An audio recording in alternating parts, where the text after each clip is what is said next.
Yeah, this is the PlayStation 2 version of Silent Hill Origins being played through PCSX2 emulation. This is a port of the original release of Silent Hill Origins, which was a PSP game.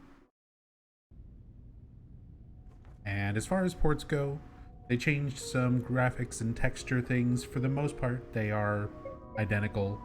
FMV sequences are exactly the same.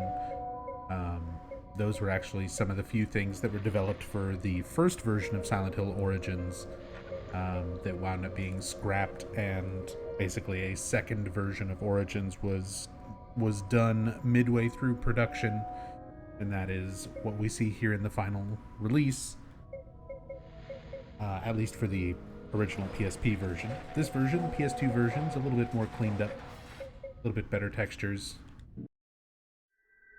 Although a lot of people complained about it being too dark, which I agree. The game is, by default, very, very dark, especially if you try to walk around and do anything with your flashlight off, which is important because enemies will not attack you, for the most part, with your light off. Count Wolf, thank you so much for the 8 months.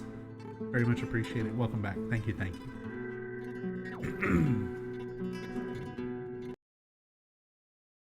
But yeah, let's go.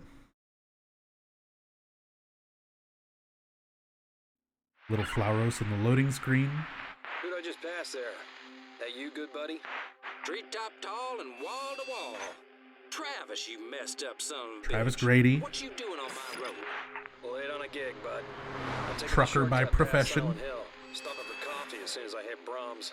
I'm Taking a shortcut past Silent Hill. Still keeping you awake. I told you, man, a girl or two would go a long way. Sleep like a baby with a chick in your cab. Guess I just don't meet the right girls, bud. Maybe if you weren't always blabbering about losing your parents when you were young, how you don't even remember how, why. So there, his coworker, this other trucker, already knows his issues well enough that he, gives Travis shit for them regularly. You mean she hasn't left you yet? Any day now. See you around, Travis. Take it easy. 10-4. Catch you later. So it's not even like a big reveal or like a big mystery what's messed up with Travis's past. Like, even the other truckers bother him about it, which means he's probably talked to them about it openly. Ananas, thank you so much for the 19 months. Welcome back. Thank you so much.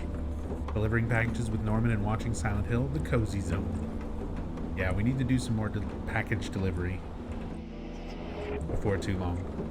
But this week is going to be a lot of Silent Hill story playthroughs. Travis having flashbacks to his traumatic childhood at a funeral.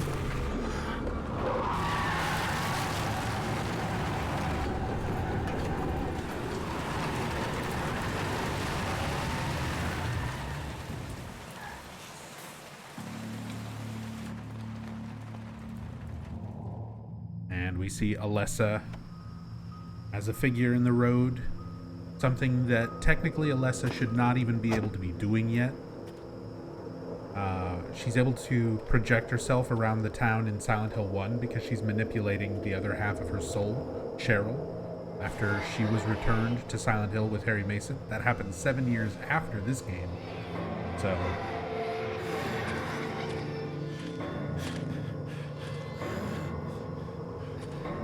not even sure what Alessa is supposed to be doing at this point.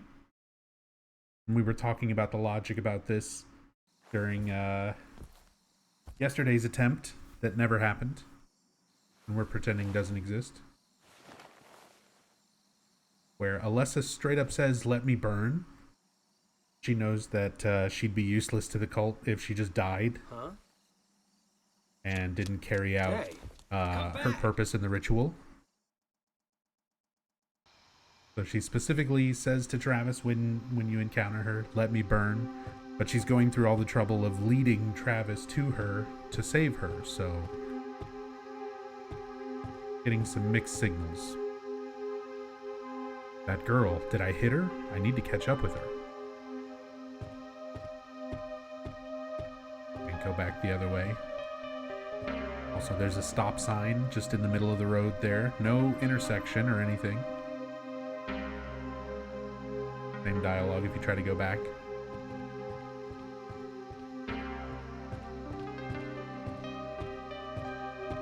And you'll notice, usually I turn noise filters off whenever I can for these story playthroughs and things. In Silent Hill Origins, turning off the noise filter is strictly a New Game Plus option. Stupid as fuck, but it is.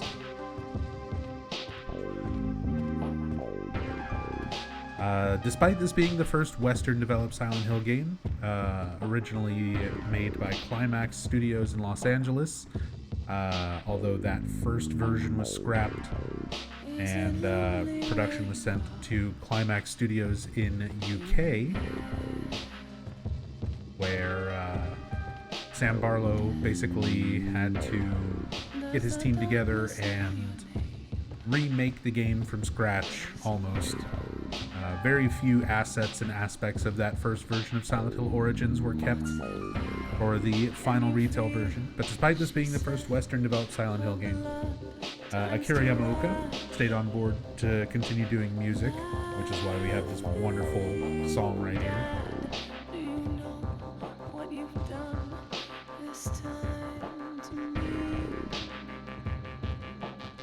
And I really do enjoy the soundtrack to Origins.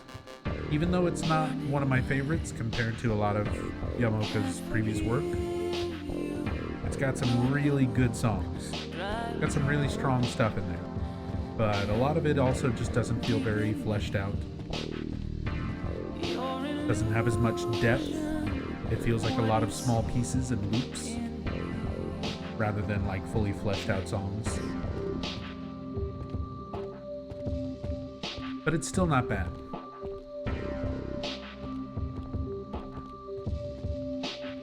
This billboard here is the start of a recurring thing for the Western Silent Hill games. It's a billboard advertisement for Hemingway cigarettes, which is a brand of cigarettes that becomes like a persisting thing in all the Western games for some reason. Starting with Origins, we have that billboard for it there. And then into Homecoming, it's the brand of cigarettes that Curtis smokes. After that, in Shattered Memories, it's a memento that you can pick up.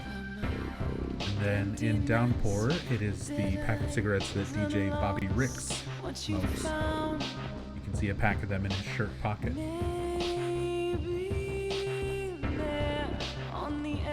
It's our Welcome to Silent Hill sign.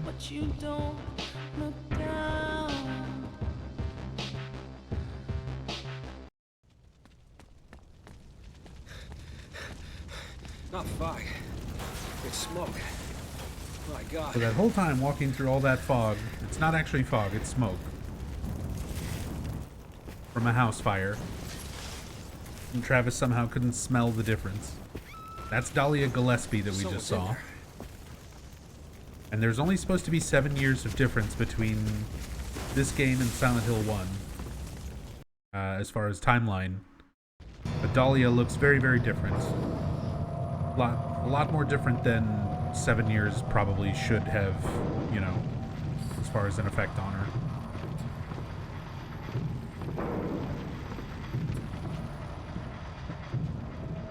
I don't have time to look at books.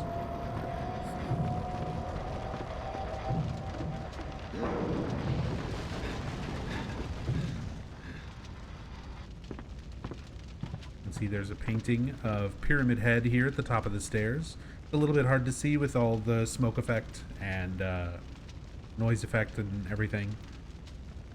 But there's something to this painting. Makes me want to stop and look. This isn't the time, though, and it's going to burn, just like the others.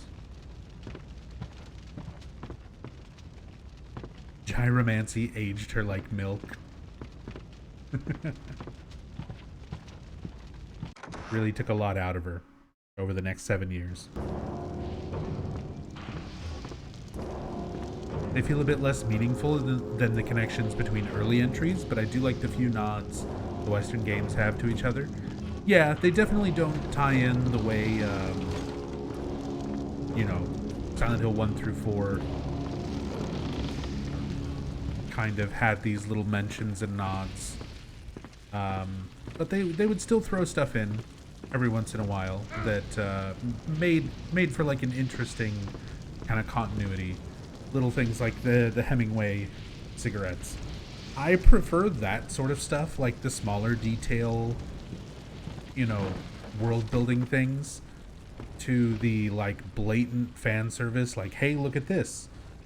Like Downpour. Downpour has the Silent Hill 4 apartment. You can pull down a ladder and climb up onto a balcony, and then when you go into the apartment room through the window, it's room 302 from Silent Hill 4. Which, for just like a little piece of fan service that you're not really thinking about, it's like, oh, okay. I mean, that's neat. It's Silent Hill 4. It's the room. But then, yeah. You think about it, and that's in South Ashfield, which is like a half day away from Silent Hill. It shouldn't even be in Silent Hill. You're coming with me. Well, there's Alessa. Badly burned, but not dead. Intentionally burned as part of the ritual.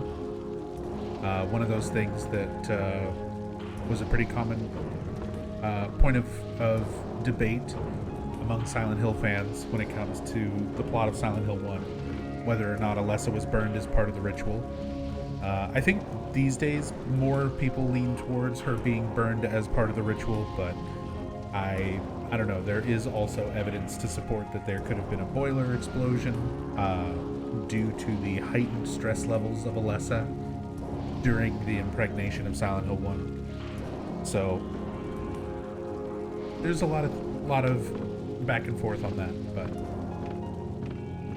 either way, we find Alessa here, badly burned,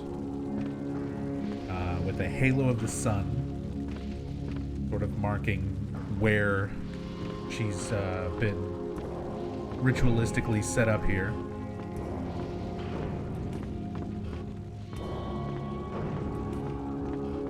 The halo of the sun, as we learned in Silent Hill 3 last week, represents reincarnation and rebirth.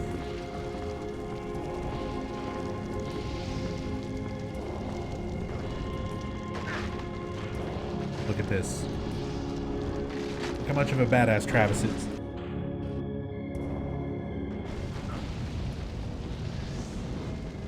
Boom. Superhero landing. Perfectly on his feet while holding another person. Yeah, guys, yesterday my computer just died midstream. I still don't even know entirely what was wrong with it.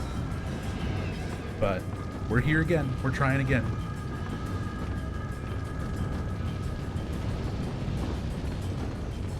But I don't want to make the whole stream dwelling on yesterday's failure. We're just going to try again today. If that's cool with you guys. For saving a lesson from the house that Dahlia intentionally set on fire to try to burn her as part of a ritual.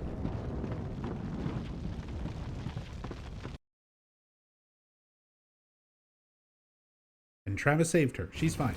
She's going to roll around in the dirt with 90% of her body covered in burns. It's fine. Safe now. Hey!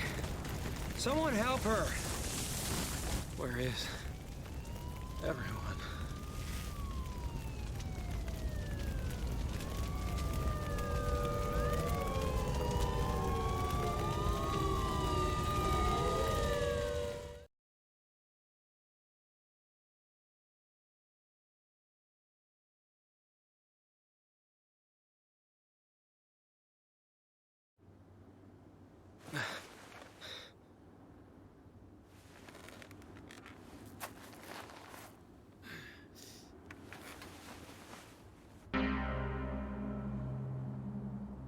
Someone help her.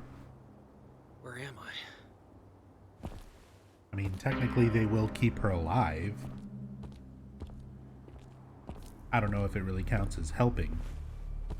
Silent Hill. What happened last night? That girl. Did she make it? They would have taken her to the hospital. Coons Street. Hey, Kibbs. I need to see if she's okay. Hey, G. Crossy. Thanks for being here. Yeah, Websters. Someone help her. We're gonna try. So we've got our map of Silent Hill here. Yo, G. Crossy, welcome back. Thank you so much for the Prime sub. Very much appreciated. Thank you. We've got some familiar locations. We're right around the corner here from Alchemilla Hospital. Travis just wakes up on a bench outside of Alchemilla, and we actually find a note later on that sort of explains why he was dumped there on the bench. Like, he passed out from smoke inhalation, but apparently, you know, more or less he was still fine.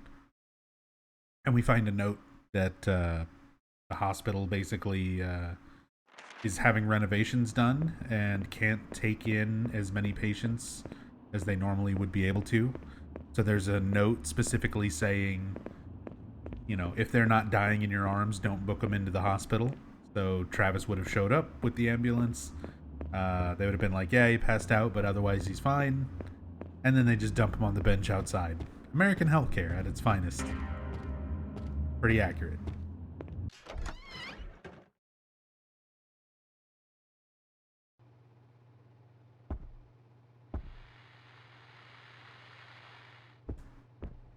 What if they burned her, then the fire got out of control?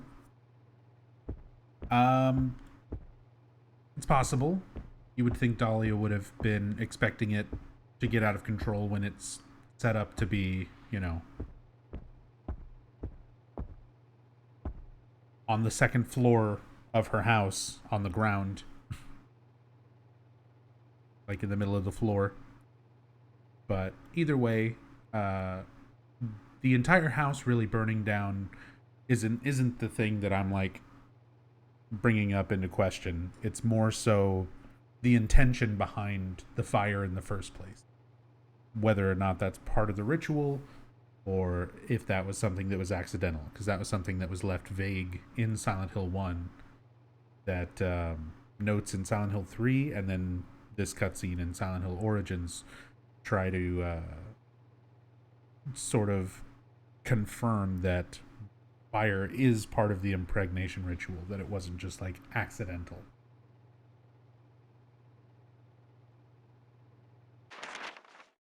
But as far as like the entire house burning down, whether or not Dahlia meant to do that is less relevant.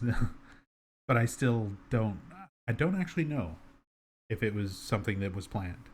Probably not. Probably didn't mean to burn down the entire house. But maybe she was willing to sacrifice that if it meant, you know, doing this thing that she has believed and put all of her faith into.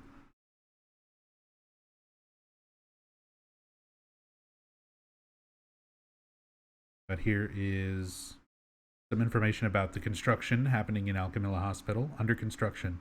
Currently, the second and third floors of the hospital are undergoing renovations.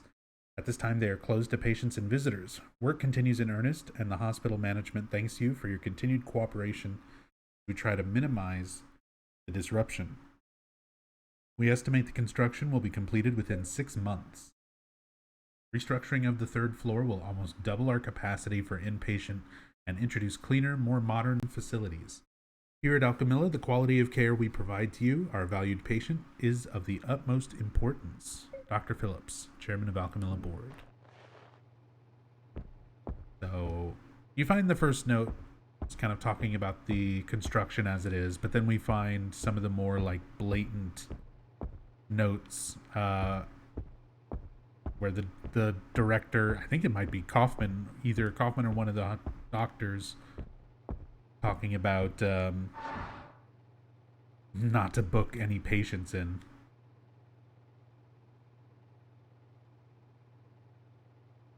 Hey, Phantom. Damn room's locked.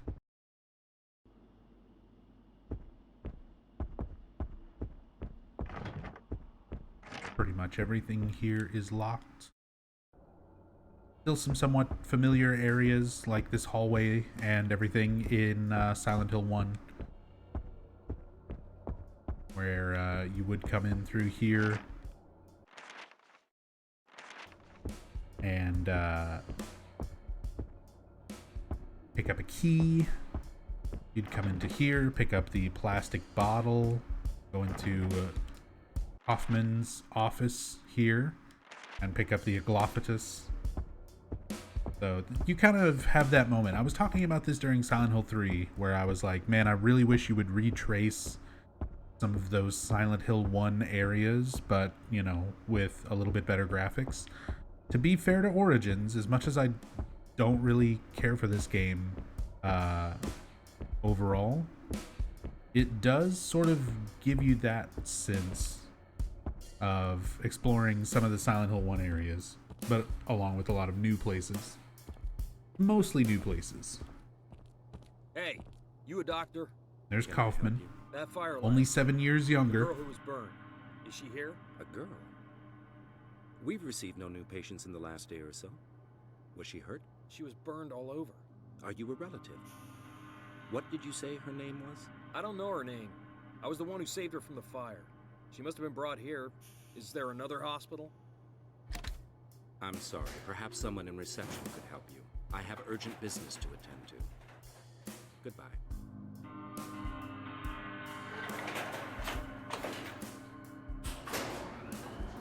And it is still very weird encountering Kaufman here. Like the front desk and everything, you've got that staticky TV. It still feels very empty. Yeah, there was nobody there at the reception desk. So the town is already kind of eerily quiet and like missing people.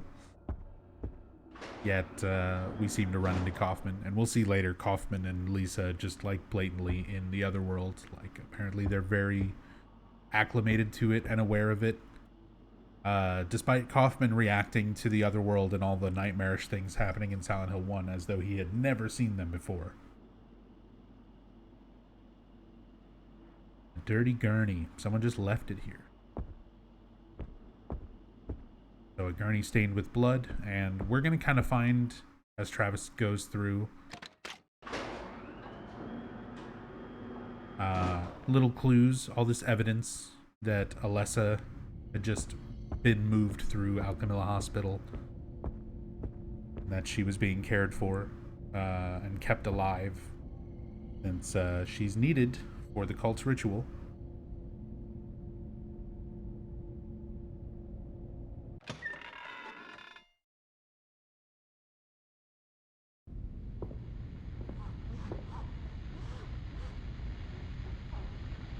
Miss? You okay? What?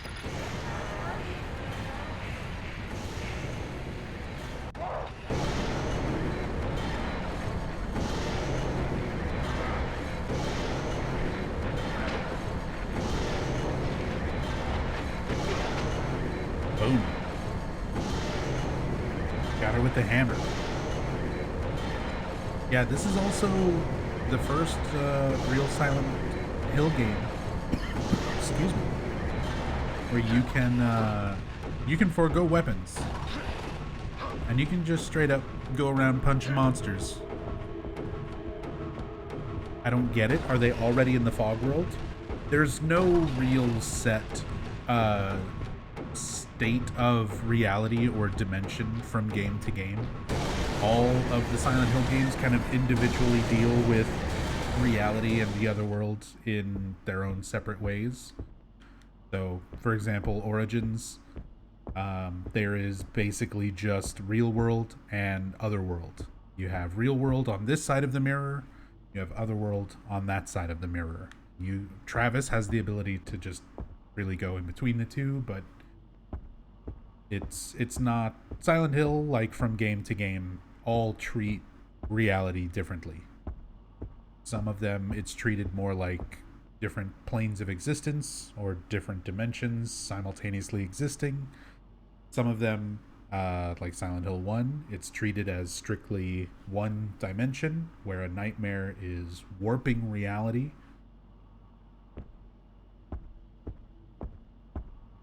Silent Hill 2 is kind of what popularized the sort of different stages of existence, with like the fog world, darker world, the straight up other world.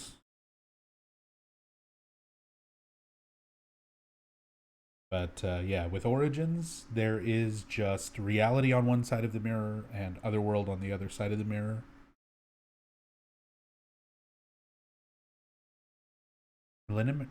Preliminary diagnosis. 3rd-degree burns. Patient is unconscious. Something has prevented damage spreading to their internal organs. Tissue damage is limited to the epidermis and extremities of limbs. How is this possible? So, we've got a patient file. There's not any patient name or anything given, but this is Alessa's patient file.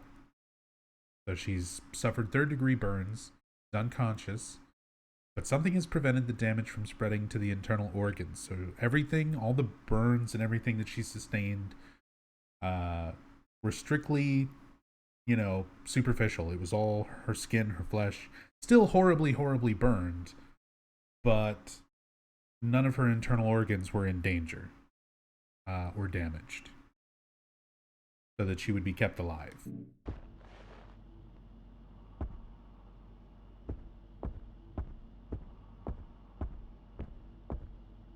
Now again, this gives a few clues. The gurney is stained with blood. Some of it still seems wet. And you can even see there's a lot of blood moving across the floor and sort of pooling around the gurney here.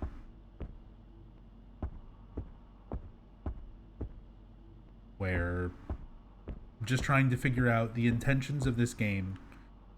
Like, I kind of want to try to keep my criticisms of this game to a minimum, because everybody knows I don't like this game, and my biggest reason for that is that it doesn't really line up storyline wise, plot line, with Silent Hill 1, even though it attempts to be a prequel to Silent Hill 1, or Silent Hill 3 for that matter, since that's also a sequel to 1. So I try to think of things just within the context of this game, like try to put some sort of logic to it.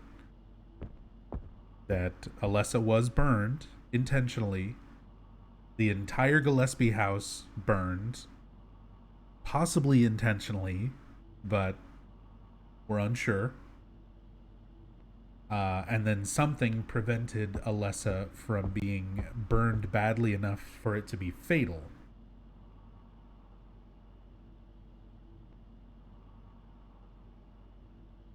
So we'll see kind of how all of that progresses as we find more information as we go along. Although information in this game about a lot of those elements is pretty scarce. Probably has something to do with the fact that they had to rewrite everything in a week and start this game over from scratch when they were already halfway through the development period. There's something wrong with the mirror. The reflection isn't right. Yeah, no shit. We can see the reflection, just all of the typical rust and sort of dried blood appearance of the other world. I would say kind of closer to the way it appears in Silent Hill 3.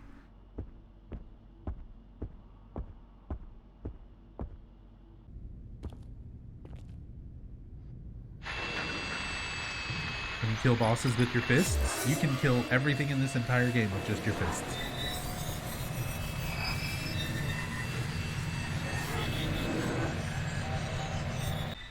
Including bosses. Hey, Alessa. The art style for this game always threw me off a little bit.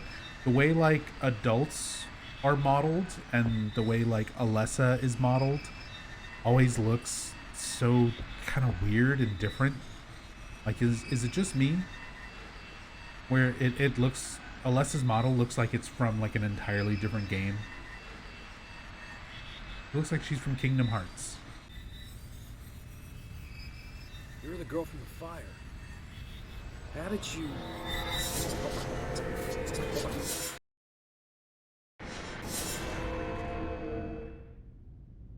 I'm seeing things. This ain't right. So Travis touches the mirror after Alessa kind of goads him into doing it. You know, subtly suggests for him to do it, and then his reflection just starts spazzing out. Yeah, and that's his reaction. I'm seeing things. What's up, Tacky? But this is one of those things, it's like a major aspect of Silent Hill Origins, and it's not really ever explained why Travis can do this.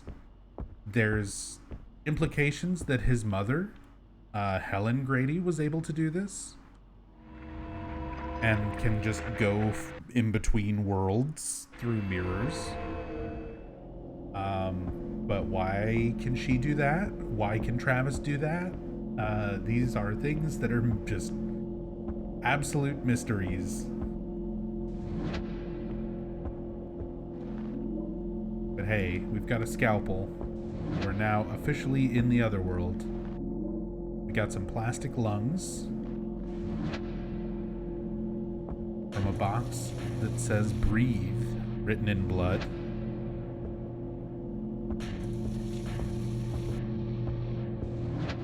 There's an anatomy lesson for you.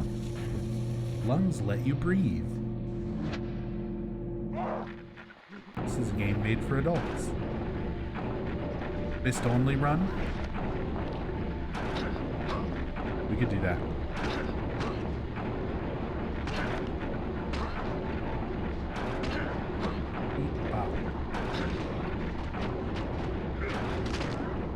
Well, fist and feet.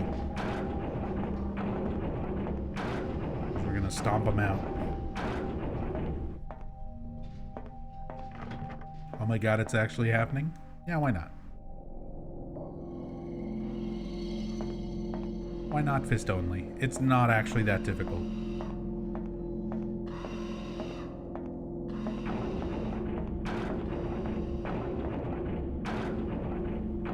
Hey, what's up, Newman?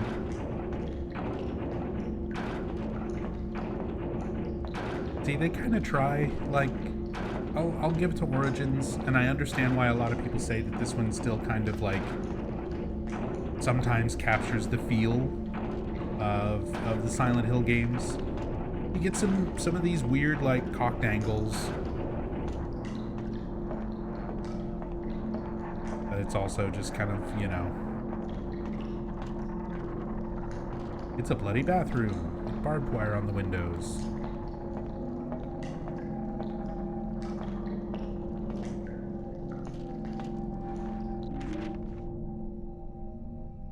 This is kind of neat where you get an image, like the background image, and I'm pretty sure they changed this between the PSP version and the PS2 version, because I know you can see these background images a lot more clearly on the PS2 version. But aside from just the actual text on the screen, like telling you what's on the paper, when you look at the actual like background image, I love it when the text like matches. Because sometimes it's different. In Silent Hill 2, for example, one of like Mary's letters, the text for it is like song lyrics.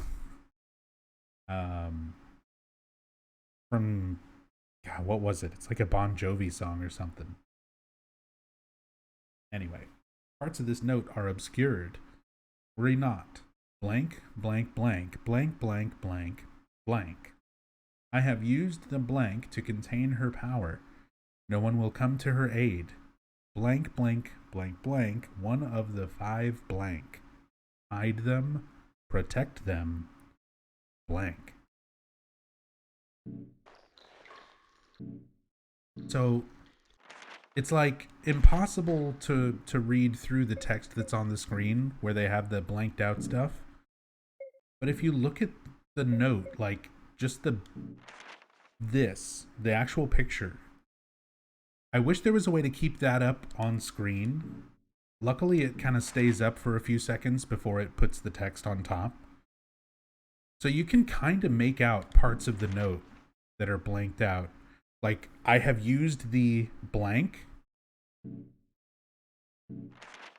That blank, if you look at the paper where it's smudged out, you can make out enough of the letters that you can see it says Flauros. Like the first F you can see mostly, and then US at the very end.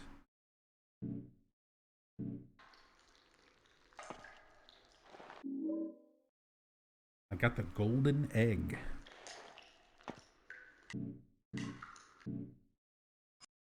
Oh yeah, let's go through the inventory. Same way we did with Silent Hill 3 and like all the others. Just kind of talk about what you start with. So Travis just has a flashlight, unlike the other games where you can potentially just pick one up. Battery clip-on flashlight. With my job, I spend a lot of time on the road at night. When something goes wrong, it's good to have this thing strapped to my jacket. He's a trucker and has a hands-free flashlight. Makes sense to me. Cheap pocket radio. Handy when I'm unloading my rig. Tunes tend to keep the boredom at bay. Okay, so when he's unloading the truck, got his little pocket radio.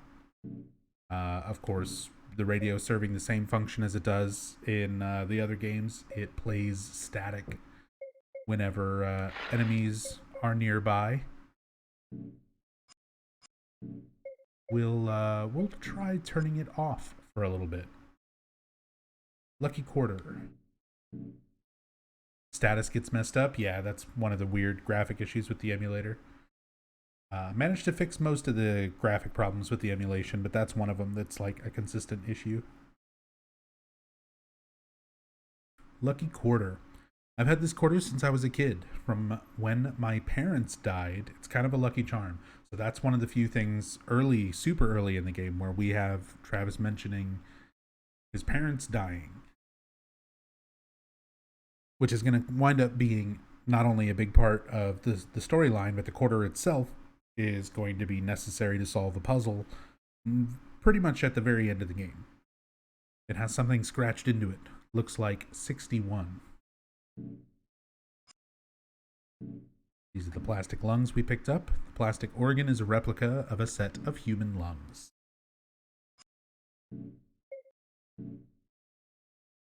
And a golden egg, warm to the touch. This egg is larger than a hen's and has an oily shine to it. It also has like a giant emblem of a bird, clearly a phoenix. Such an out of place looking item. It's like a Pokemon item.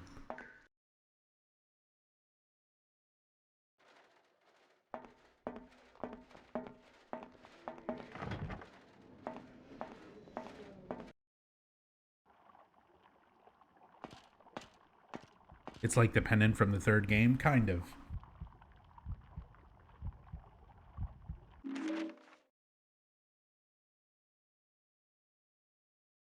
This heart of mine troubles me with its trembling. To still it, I have put it on ice and locked it away. Remember, the three beauties who cause it to pump so are the key. Age before beauty. We need to find 3 different women and figure out their ages. So scattered around the hospital are 3 women's names with a number representing their age next to it. So you have to find all 3 and put them in order to get the combination lock to this medical box. This puzzle is not random. It is always exactly the same. But for the sake of solving it, typically, the normal way, if you didn't know what the code is. We'll come back to it. But you can absolutely just plug in the answer right now and get the heart.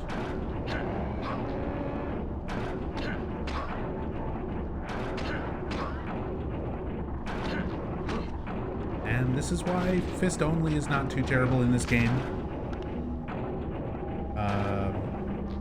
A lot of stuff will just get stun locked. Later on, we're going to have to fight some bigger things that do not get stun locked quite so easily. Mostly the bosses. Everything else we can kind of avoid.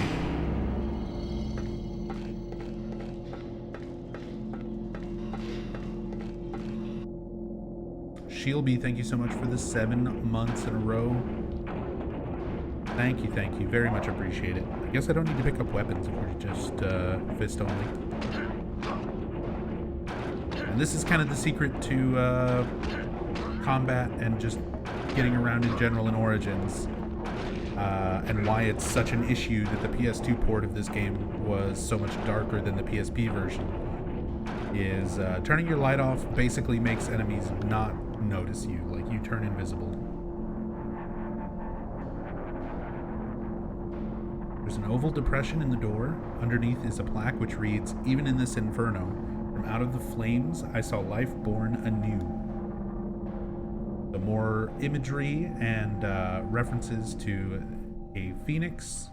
We can use that ornate golden egg.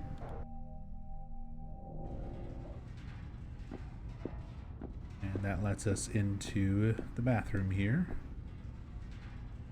The cistern lid is loose. If you remove this, inside we find the plastic liver, so we're going around collecting all of these replica plastic organs. Nothing to see, just a filthy toilet. Don't you want to reach your hand in? Come on. What kind of Silent Hill protagonist are you? Very easy to miss note here. Having trouble with your anatomy class? Find that getting them out is much easier than putting them back in. Just remember this easy mnemonic. Inside Stevie, little Henry lurks. So this is your clue for the puzzle we're trying to solve with the plastic organs. We're looking for intestines, stomach, liver, heart, and lungs. And that is the order that they need to be placed back into the body. So intestines first, then stomach after that, then liver, heart, and lungs. Inside Stevie, little Henry lurks.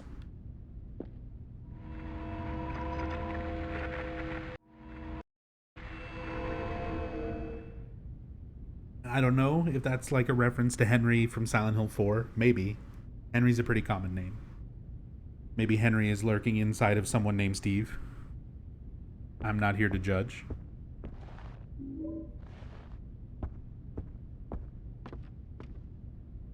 So here is Amy, 31. So that's one of 3 ages that we need to know. So that's 2 of the numbers that we need for that code to open up the locked icebox. There's the staff lounge key, so we can get in there.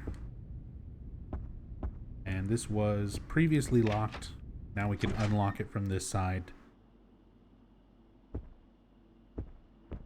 But that's essentially kind of the gameplay loop of Origins. You explore a place, and a lot of things will be locked. And then you find a mirror, and you go into the mirror otherworld in order to unlock things so that you can go back out of the mirror world into the newly unlocked places.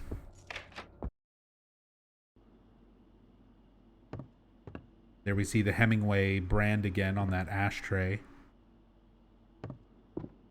And a cigarette that is actually still smoldering.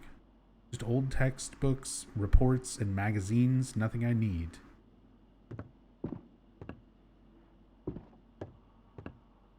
Things like that. Little details just to kind of give that impression that, you know, it seems like there should be people here. And there just aren't.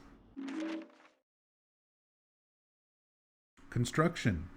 So here's a note posted in the staff lounge. As you know, the renovations to the upper floors have run into problems. The plumbing leak and substandard materials used have forced us to close off the third floor until further notice. We are reminded of the familiar adage, you get what you pay for. So basically all those renovations we read about when we first came in, they're using substandard materials, they're causing plumbing leaks. Apparently the hospital cheaped out. You get what you pay for. They didn't pay for very good, renovation and construction work. We now face 6 more months of work, reducing our capacity for the coming year. We will have to cut spending on inpatient care and consultancy fees by 50%. Therefore, we ask doctors to refrain from committing patients and encourage home stays instead. Unless they're dying in your arms, don't book them in. So this is why Travis wound up on a bench outside of Alchemilla Hospital. They literally don't have room for more patients because of the screwed up construction work that's going to take an extra 6 months longer than planned, because they cheaped out on it. So basically, unless you're dying, you don't get booked into Alchemilla. There's just no room for you. So Travis, he passed out from the smoke, but was otherwise fine. They were like, just set him on the bench outside. Apparently that's it. American healthcare, exactly.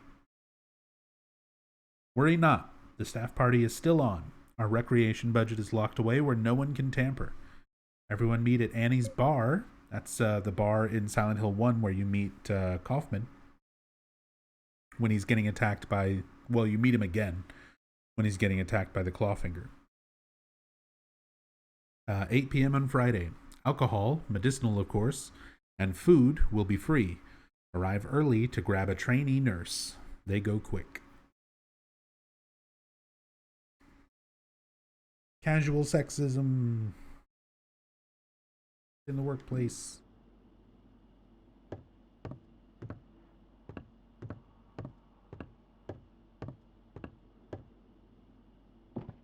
I guess it is a hospital run by the horrible asshole Michael Kaufman.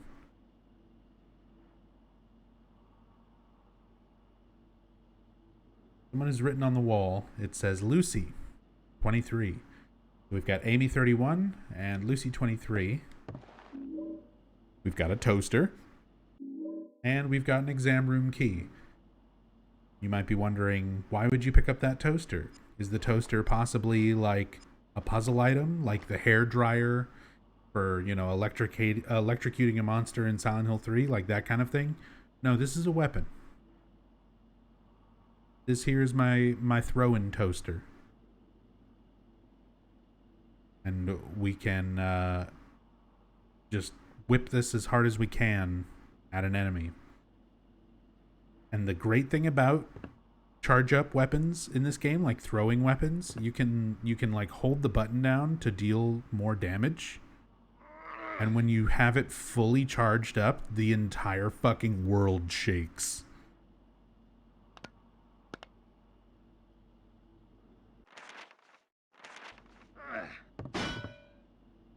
Fuck you, cola machine.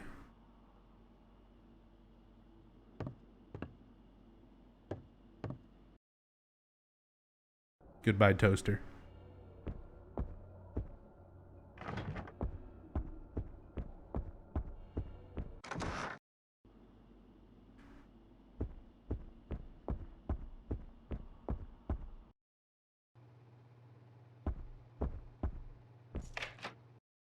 Alright, so we got the exam room key. Here's our body. The plastic anatomy doll that's missing some parts. Take a look. We don't have all the parts yet. We still need the heart. And we need one more name and age to get the code to get that. And then we still need 2 more. Luckily, they ran out of ideas for places in Alchemilla to hide these body parts. So these are just sitting in sinks. Right here, right next to the body. Totally fine.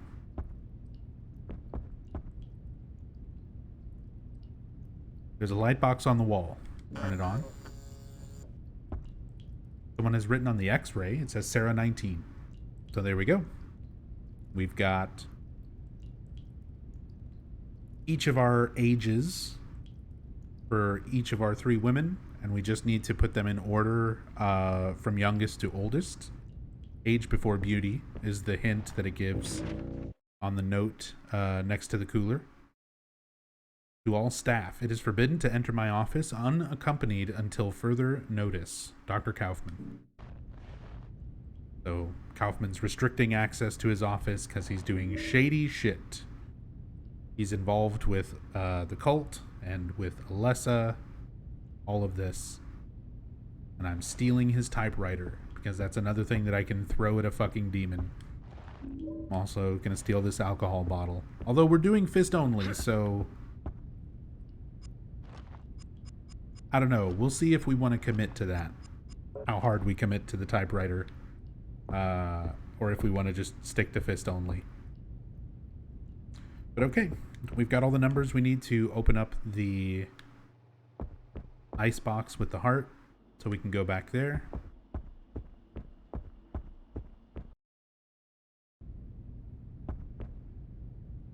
Bunch of cleaning products. We don't care about that. Touch the mirror.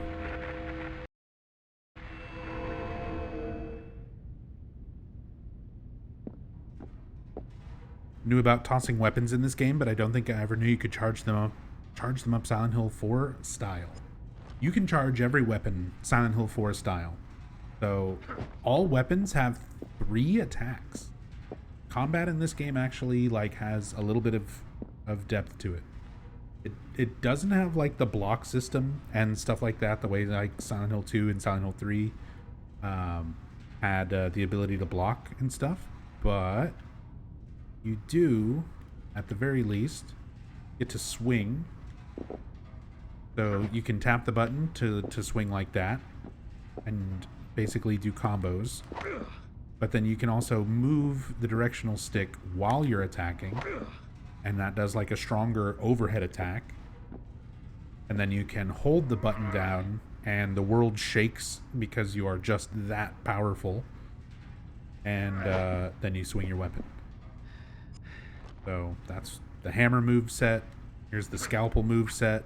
You do little short combo stabs.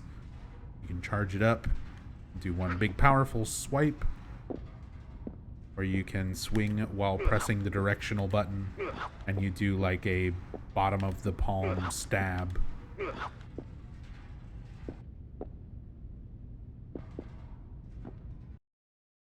Hey, Star Garden.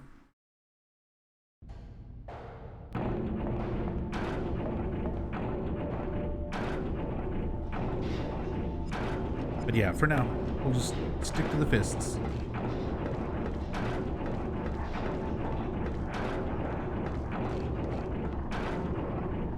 Stick to the fists, and then maybe we'll just throw toasters and TVs and whatever we've picked up at the final boss.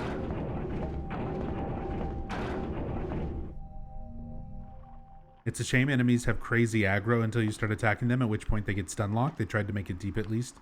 Well, you basically negate any kind of enemy aggro by turning your light off. The medical icebox with a lock. We know that.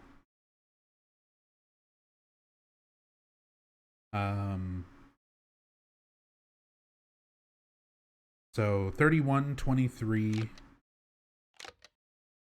from oldest to youngest. 31, 23, and then 19 were the 3 ages. And we've gotten the plastic heart. So that's all we need. We can go back and solve this puzzle. And this is a lot of you might remember. Oh, QTE. So this game has QTEs. Enemies will just fucking hit you with these attacks that pull you into the QTE animation where you have to mash a button or do timed button presses, little mini games to make them get off of you and be able to start attacking them again, and it fucking is annoying. Those QTE cutscene attacks, by the way, they can draw you in from super far away. Like, an enemy can be outside of your attack range and just suddenly pull you into a QTE, basically. just got into the stream, are you 1 hour into the game, or is this a part in a series of playthroughs? That's a lot to answer. We're going to be going through all of Silent Hill Origins today. We are only 1 hour into this, and it'll probably be at least 8 or 9 hour playthrough overall. And that is what I typically do on this channel. I'm Nub Zombie. I stream Silent Hill games. I do super in-depth story playthroughs, speed runs, challenge runs, and stuff like that for every single game in the Silent Hill series. I've been a fan of the series since the first game came out in 1999, and I've been streaming on Twitch since 2011. Streaming predominantly Silent Hill since 2015.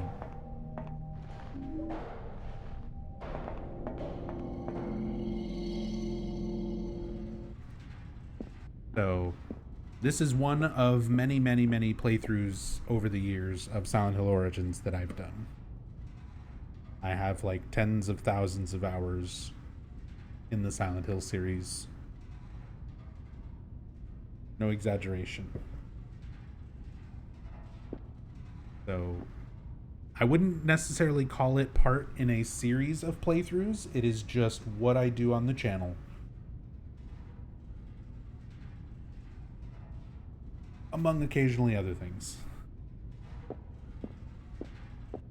So, I've already played Silent Hill 1, 2, 3, and 4. We're playing Origins now.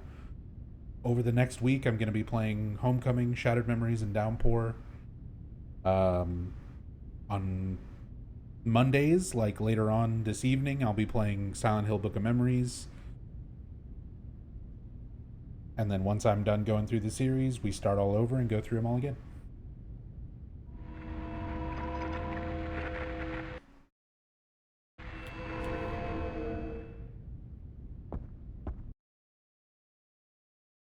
Hey, Pterodactyl.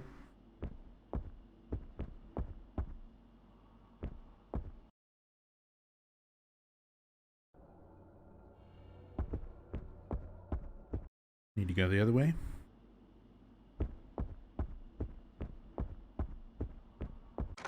I remember you did Book of Memories post-game runs. I'm still in the middle of grinding to Zone 500.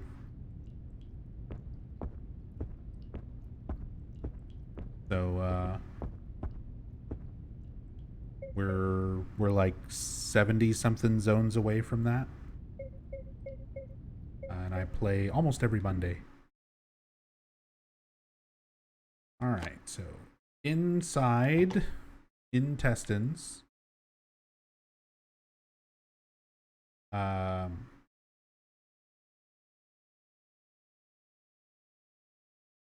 Give it. No, you're not the stomach. You're the stomach. Inside Stevie. Little liver. Heart. Henry and Lurks. Lungs. The doll's eyes have opened. All the organs have been returned to the doll. I got some glass eyes.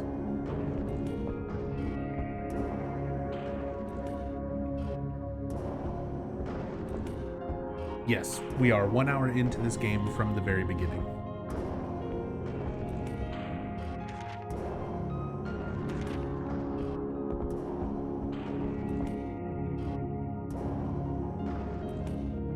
And that's pretty much it for Alchemilla.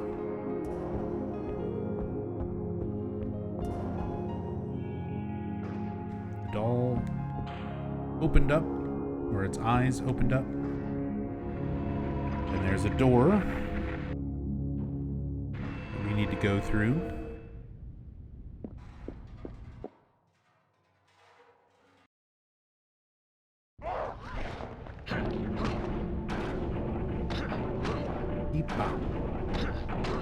Good old grain filter? Yeah. The problem is, a lot of times you turn, like typically when I stream, I turn off noise filter and grain filter.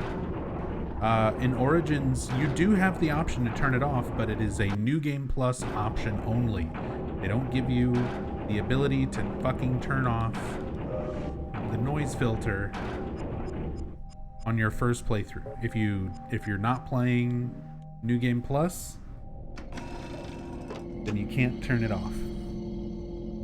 And because I had to reinstall everything and I don't have save data, we're just starting from New Game. So we can't turn it off.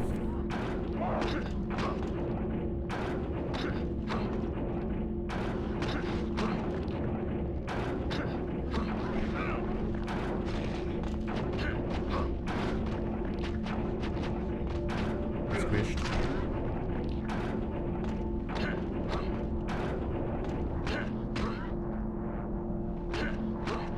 Yeah, that absolutely should not be a New Game feature. Or, excuse me, a New Game Plus feature only. The fact that you can't just immediately disable the noise filter is really stupid. Nothing in the sink. Glad to find somebody who doesn't speedrun through it all. Oh, I do both. When I'm speedrunning, I do speedruns. When I'm doing story playthroughs, we stop, we walk around, we look at everything. We take our time, read notes. She's been cut open and her eyes are missing. What kind of monster could have done this? There's our first implication that Travis is the monster, because that's literally the bad ending of this game. You begin encountering this pyramid head-like creature known as the Butcher, and the bad ending of this game, it's basically implied that Travis was traumatized from his parents' deaths and became a murderer known as the Butcher. And since we are the ones who put these organs back in this body in the mirror world and then took its eyes, and now we're finding this corpse that's cut open and the eyes are missing, it kind of gives the implication that Travis is the one who did this.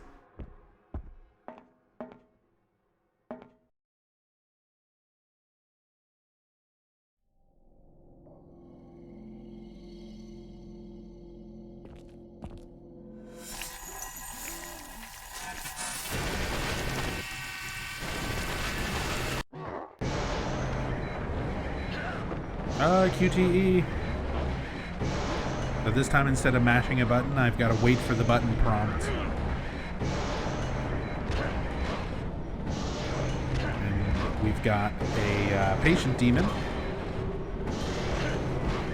Very, very similar, almost identical to the Silent Hill 2 lying figure.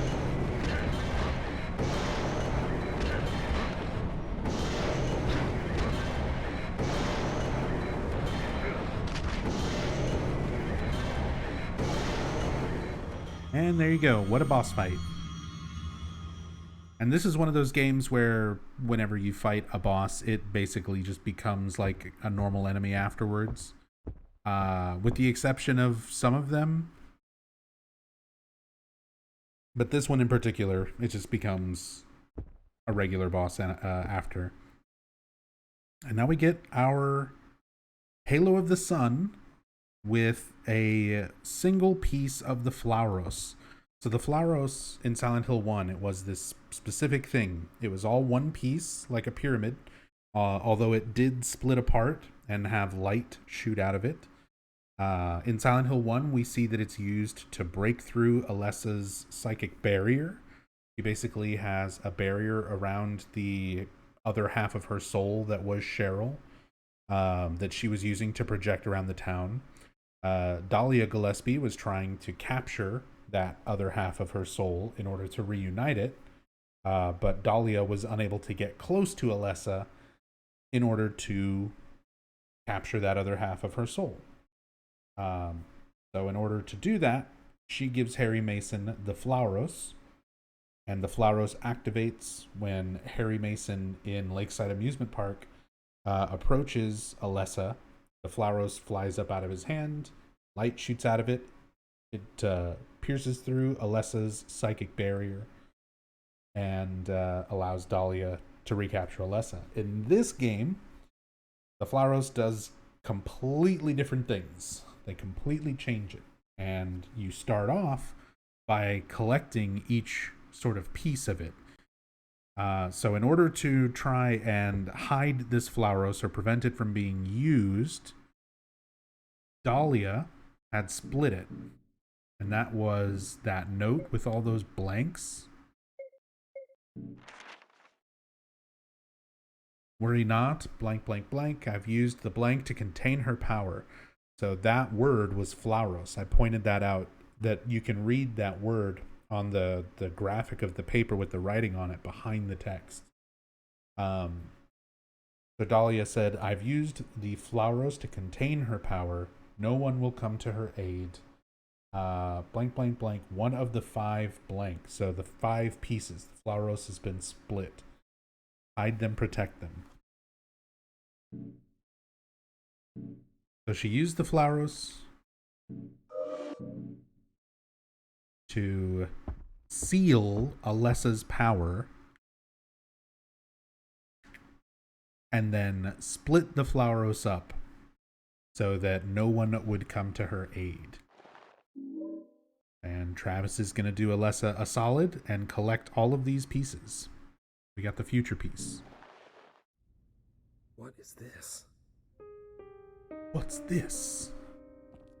You. What was that thing?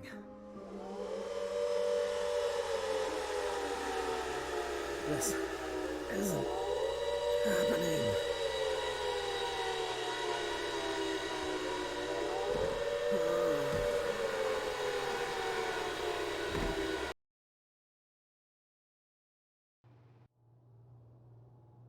Are you okay?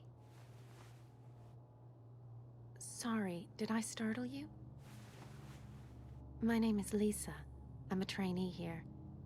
Are you waiting for someone? No. There's I'm Lisa Garland. 7 years younger. I'm done here. Name's Travis. Nice to meet you, Lisa. You sure you're okay?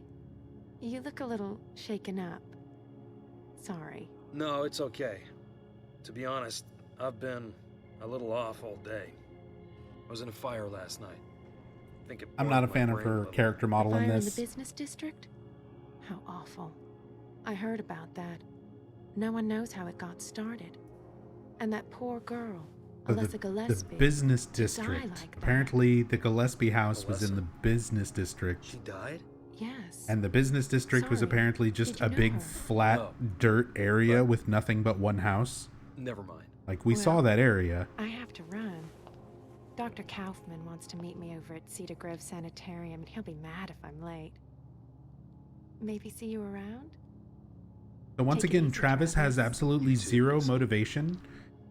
The whole reason he's here, he's like, okay, saw some weird ghost girl stuff in front of my truck, went to investigate, found a house that was on fire, found a girl that was burned, but still alive, saved her, went to the hospital to try to check on her, and it's like, okay, we're super invested now. Went through a bunch of weird shit, finally find somebody who works here that will talk to him for 2 minutes, and she's like, oh, she died. And now Travis would seemingly have like no motivation to continue doing anything, right? But the next place that you go to is the sanitarium. That's where Lisa just like name dropped that area. Like, oh, I'm supposed to go there because of Kaufman. And for no reason at all, Travis is like, I've got to follow that nurse.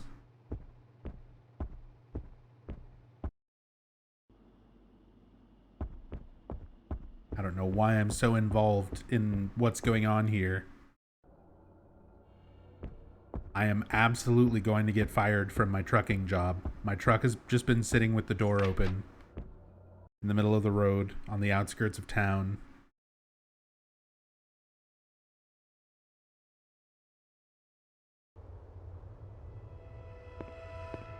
And we exit Alchemilla Hospital through a different side of the building. They don't actually let you go back out the way you came.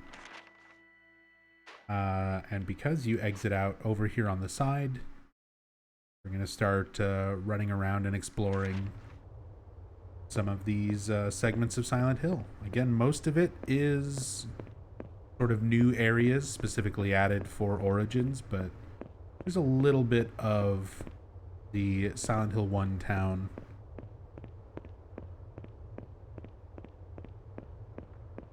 A few familiar spots.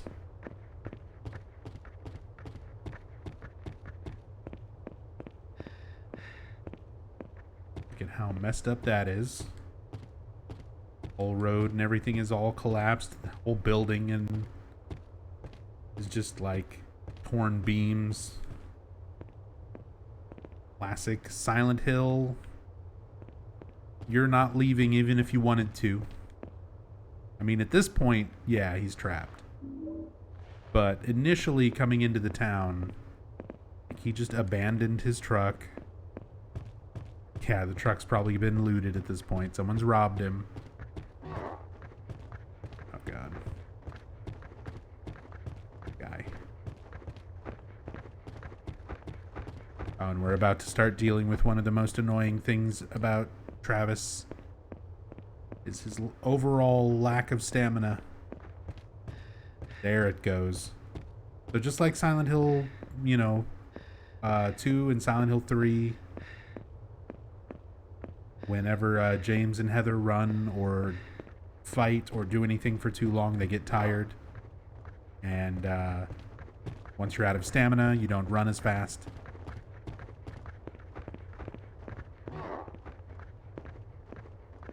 But Travis has by far like the worst stamina out of any of the Silent Hill protagonists.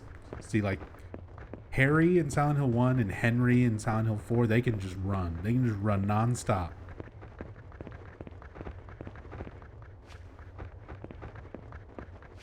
Travis, though, oh no, we're getting into a nasty spot here.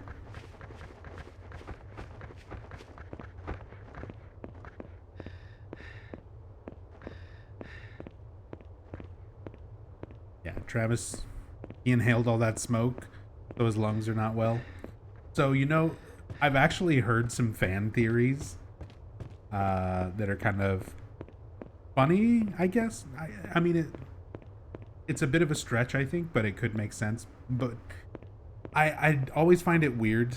Like, not always a game mechanic is going to have, like, a lore explanation. Sometimes it does. And sometimes they go out of their way to do that, but it's not super often in games. But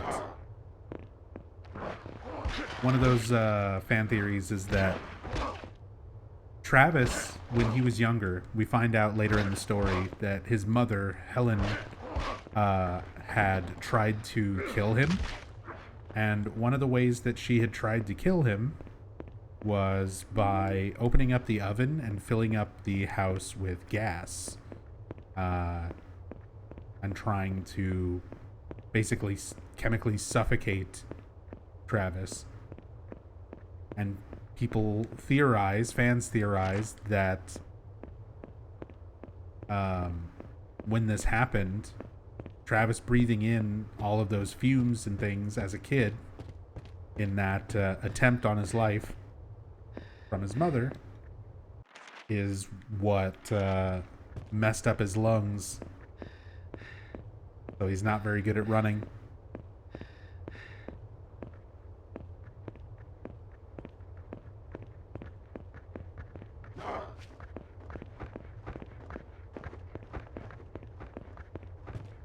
It's like, I guess that kind of makes sense.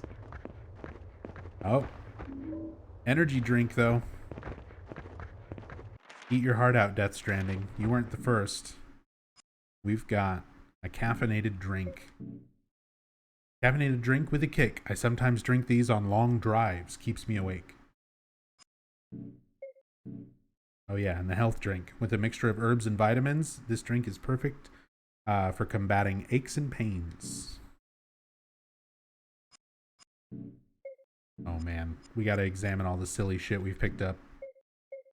A hammer. A long, heavy sledgehammer. This thing could cause some damage. Scalpel. Surgeon's scalpel. Very short, but incredibly sharp. Hammers are all the same. Typewriter. A Teddington 1500. They give you the fucking make and model. It's a Teddington 1500 portable typewriter in good working order. It's a collector's item. We're going to throw it at a demon. Alcohol bottle. A bottle for medicinal alcohol made with thick, heavy glass. It's empty.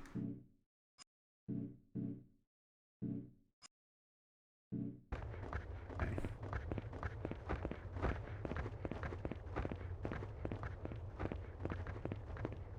Ah, the good old Teddington typewriters. We've got the diner. Brother. Leave me be. I'm just trying to look around the town.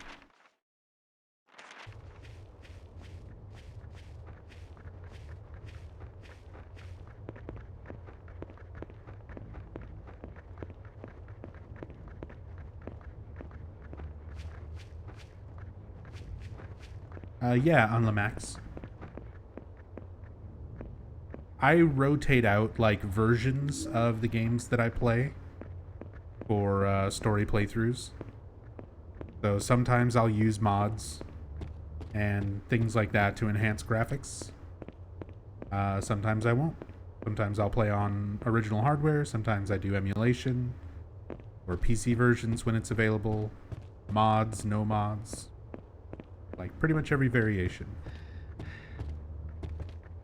But today we're not using any mods. This is just PCSX2 emulator with a few settings touched up. I have the brightness touched up. I have a little bit of the internal resolution bumped up a little bit higher than what it would be natively on the PS2. But otherwise, I'm not removing fog or noise filter with mods. Or extending the draw distance or view distance or anything like that.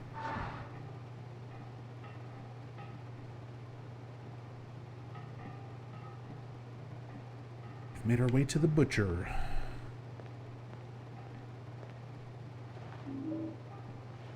Got a meat hook. Anytime we get a new weapon, we need to look at what the description is. A cruel-looking curved meat hook, lethally sharp and ideal for piercing flesh. Alright. It won't open. There's nothing inside. I mean, clearly there's blood spilling out of there, but it is a butcher shop, so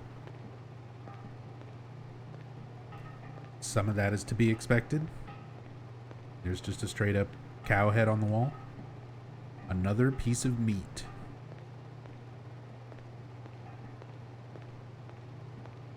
Nothing inside, clearly. Maybe a little bit of a reference there to the Silent Hill 1 locker. That you find in Midwich with the cat in it the first time, and then nothing inside the second time around. I think that's exactly what Harry says. There's nothing inside.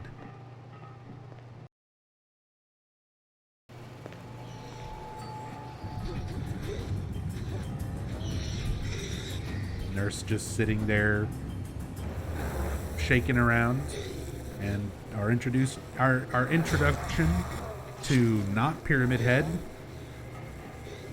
Travis doesn't seem nearly as bothered by this as he should be. Look at that animation. Clearly not Pyramid Head. It definitely was not going to be Pyramid Head in the original version of this. And then they had to remake the whole game and didn't have time to completely remake an asset. So they just kind of made his head a little different. Turned him into the butcher.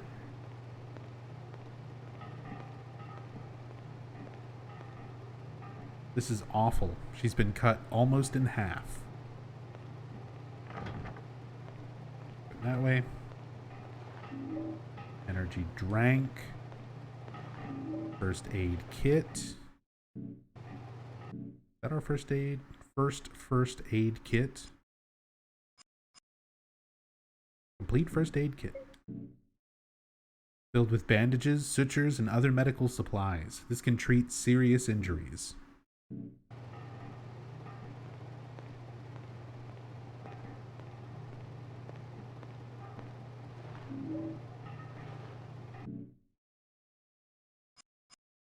And a meat cleaver. With a sturdy wooden grip, this is a powerful tool for cutting through meat and bone. I do like the little animated... Here's how the weapon looks. Moving around. Not nearly as good as, like, Silent Hill 1 menu, where you hover over things and your items just sit there and rotate. It's a very simple thing, but there was something very satisfying about being able to see an item from, like, all sides. Like seeing the actual 3D models spin around in the menu.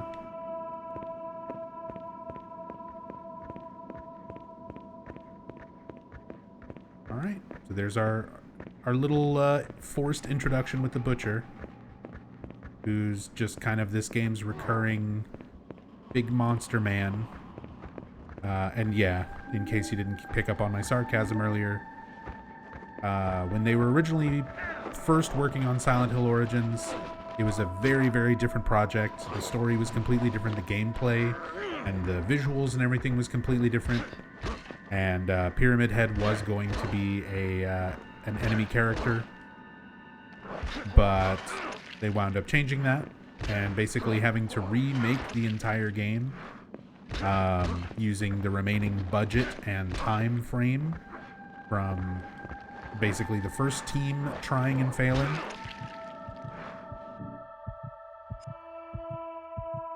Speaking of trying and failing, I'm getting my ass kicked here. But yeah, there was going to be Pyramid Head, and they wound up changing it for the version of the game that ultimately came out. So that's why we have the Butcher.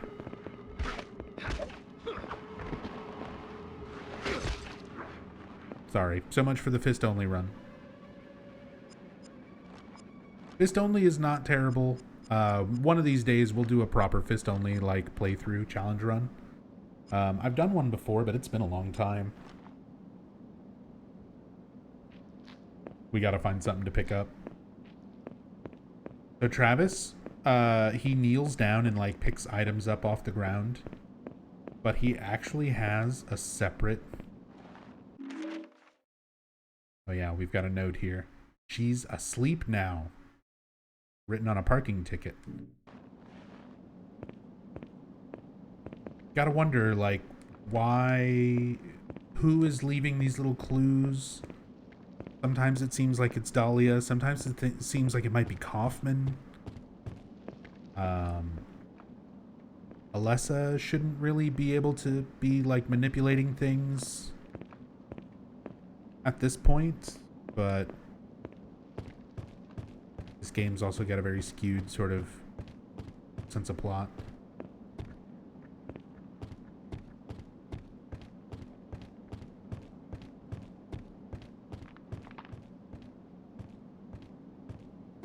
Or just giant breaks in the road,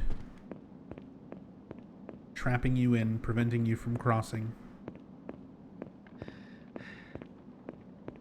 Keeps them from having to render a whole lot of town streets and stuff for you to explore as well. Which is a bit of a shame, because I always like this aspect of the games. I like being able to wander and look around through the town and just explore stuff. How else would you find this crate?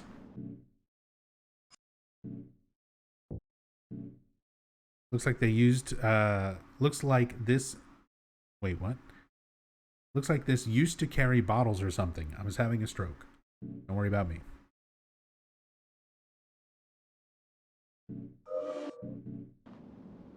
Does Travis's stamina last longer if he's empty-handed? No. Him carrying stuff doesn't affect his stamina at all. You just have to deal with his low stamina, and if you want to, you can chug energy drinks to instantly restore it. No. Get off the throwing weapon. There we go. If you get UTE'd by an enemy while you're holding a throwing weapon, you just lose that weapon. You drop it and it breaks, and you can't pick it back up.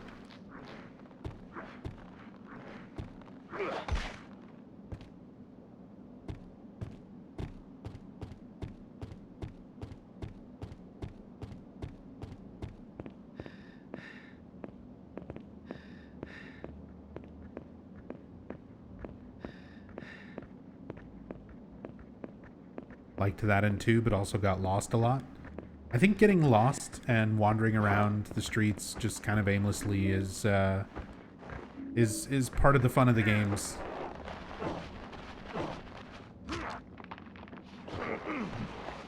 There's a certain satisfaction, like, you guys are gonna get to see me play new Silent Hill games for the first time ever, because we're finally gonna get new games since I've started streaming full time, and you're gonna get to watch me playing a Silent Hill game blind, and you're gonna get to see me wander around and get lost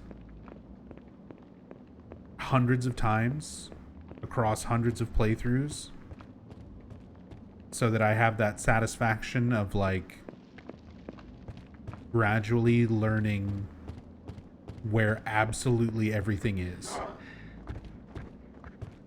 Because that's just the process of learning where everything in these games is.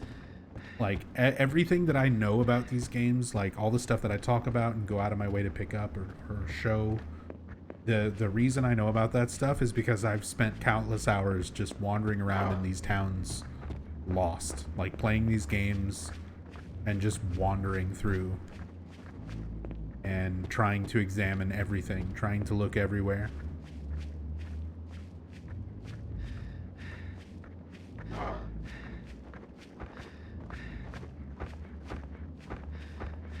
Hey, Snake. Hey, Trucker Silent Hill. This is the one. Hope you never played 2 when Remake is coming. What do you mean? What do you mean, hope you never played 2 just because a remake is coming? People should absolutely still play 2. 2 is a, like, masterpiece.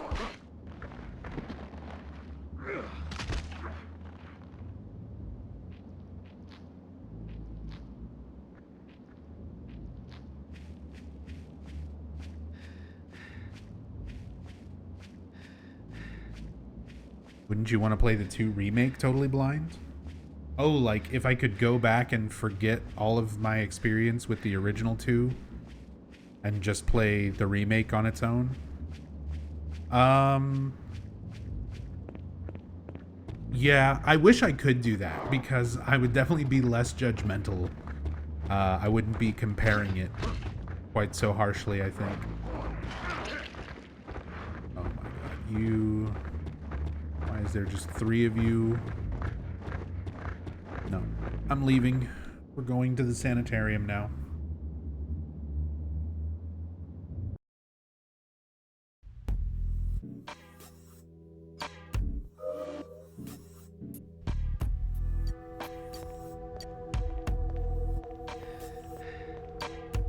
Look at that enticing, bright red and white book.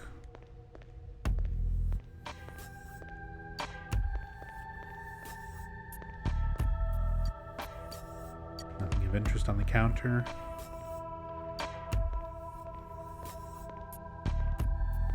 They even give you this like specific camera angle. And I know why they give you this angle. It's not for anything that's there right now. It's for when you're leaving the hospital. Like once you're leaving the sanitarium, you need to pick a crucial item up here. But for some reason, you get that angle now.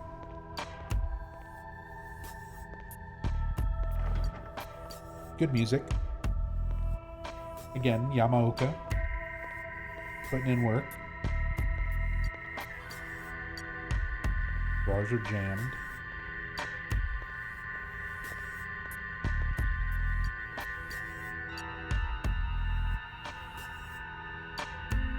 There's a portrait of somebody. I swear that face, it looks like Tom Hewlett. It looks like Tom from back in the day.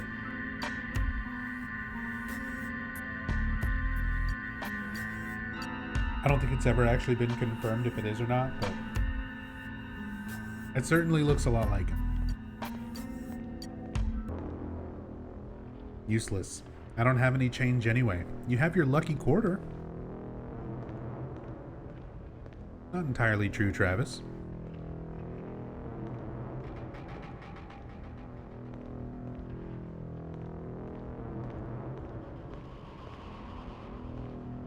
Is the dodge in Silent Hill 2 remake going to be like the one in Homecoming, allegedly? I mean, it's 2.5 seconds of footage on a developer's screen in the background during the Silent Hill transmission. Going by that, like, you can only extrapolate so much. It does look similar to like a Homecoming dodge, but we have no idea if that animation's even going to make it into the final game.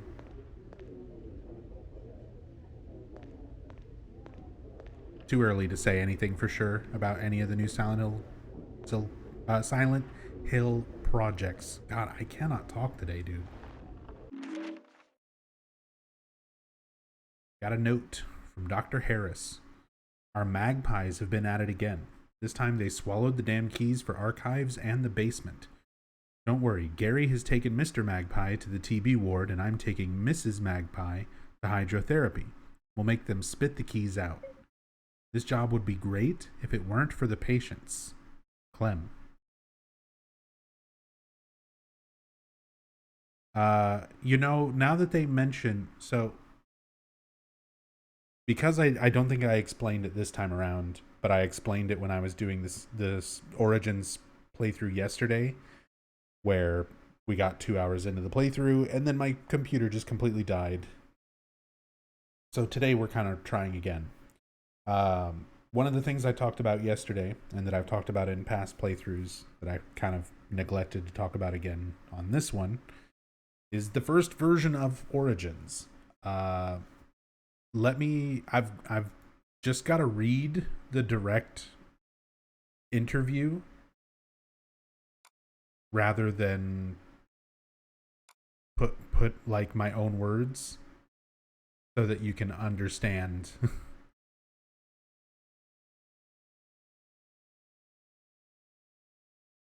So this is taken from interviews with Sam Barlow, the director of Silent Hill Origins.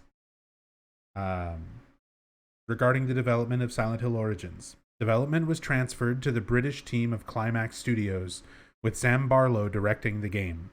Barlow commented on the state of the project at that time. It was bizarre. It was supposed to be a dark comedy, and at some point, someone said Scrubs, the TV comedy show Scrubs, was the inspiration. We pushed back and said, look, if this goes out, it will be a disaster. There's a hardcore fan base of Silent Hill players.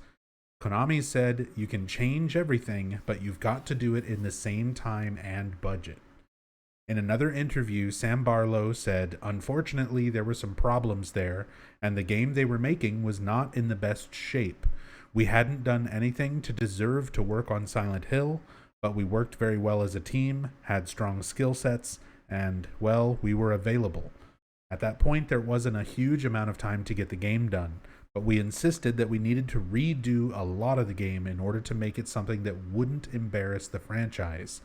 The game we shipped was not perfect, and I personally would question even the idea of a prequel to the Silent Hill 1, but it was much, much better than what might have been. So that first version of Silent Hill was Origins was supposed to be a dark comedy based on Scrubs. And this line, this quote on this note here, this job would be great if it weren't for the patients, I think is a quote from Scrubs. I think that actually is used. Seen some videos of a prototype version of Origins online, and boy did it look weird. Yeah, there is the demo and stuff for that early version of Origins floating around out there. At one of these days, like, I've got it on a hard drive somewhere. we could boot it up and play it. And look at that weird old version of Origins.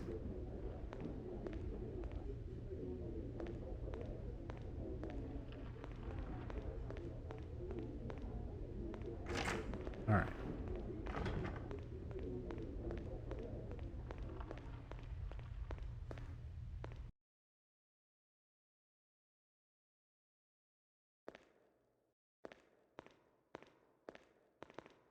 Big, mostly empty room.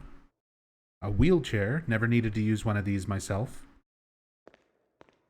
Basically just kind of a recurring trope at this point in the series, but again, any of the games that have to do with Alessa as part of the main storyline, including this game, wheelchairs are symbolic of Alessa herself. Like, after she was severely burned, in order to move her around the hospital and move her from place to place, she was usually moved via wheelchair. We see her in her wheelchair during the final boss, the cutscene just before the final boss in Silent Hill 1. Status report, March 12th, 1960. Patient Mrs. blank blank. I'm going to go ahead and spoil this and reveal who that blank blank is. The patient is Mrs. Helen Grady, our protagonist, Travis Grady's mother.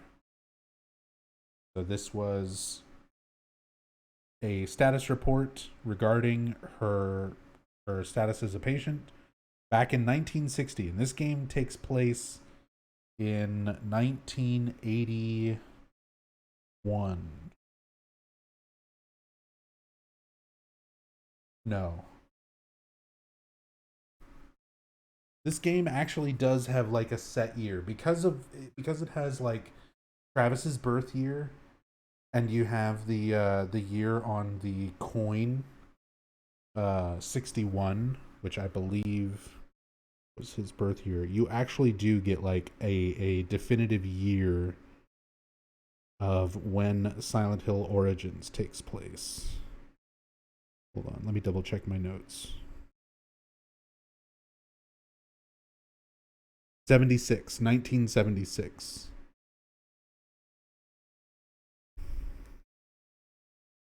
Between getting dates for Travis's parents' wedding, Travis's birth, and Travis's age.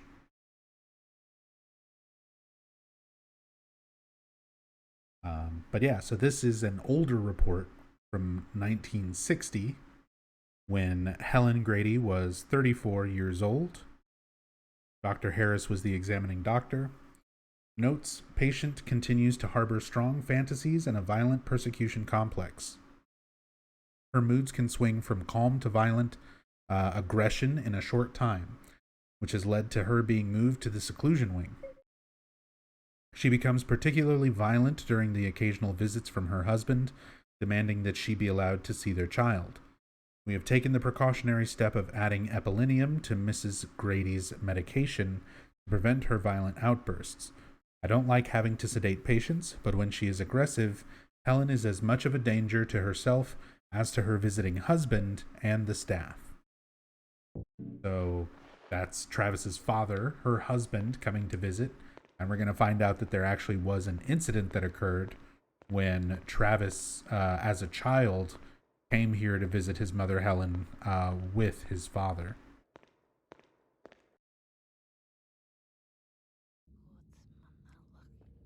Oh, here we see Dahlia again.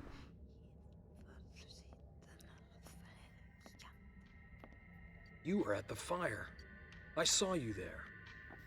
Of course you did. That was my house, burning. My daughter, Alessa. You were the one who saved her. Yeah.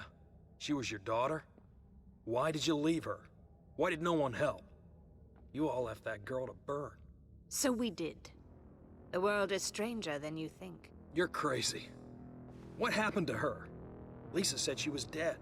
Alessa is with those who care for her. Do not trust her, Travis. She does not know what she is doing. How do you know my name? Hey, answer me. Those are a lot of very valid, good crazy. questions, Travis. Like, I guess Travis has a little bit of history with the town itself and things that happened to him and his parents. So Dahlia could have just known from, like, back then. But still, the fact that she, like, very clearly knows who Travis is.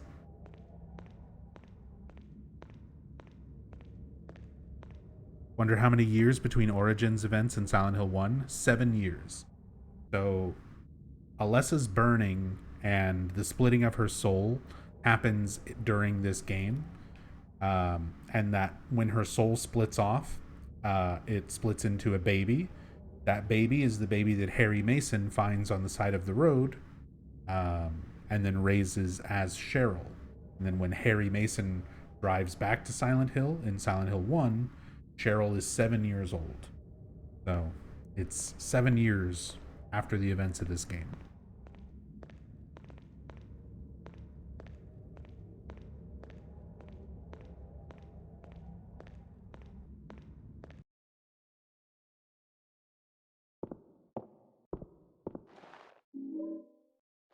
The tire iron.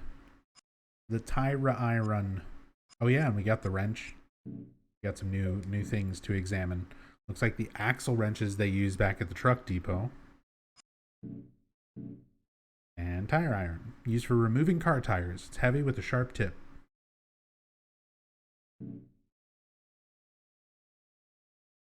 Can't tell if my status screen is just broken or if I'm actually that damaged. Heal anyway.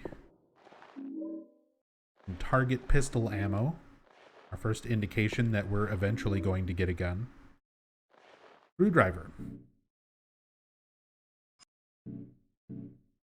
Standard screwdriver. I got a set of these in the truck. Standard flathead screwdriver. Don't have time to read all these. Come on, we got nothing but time, Travis.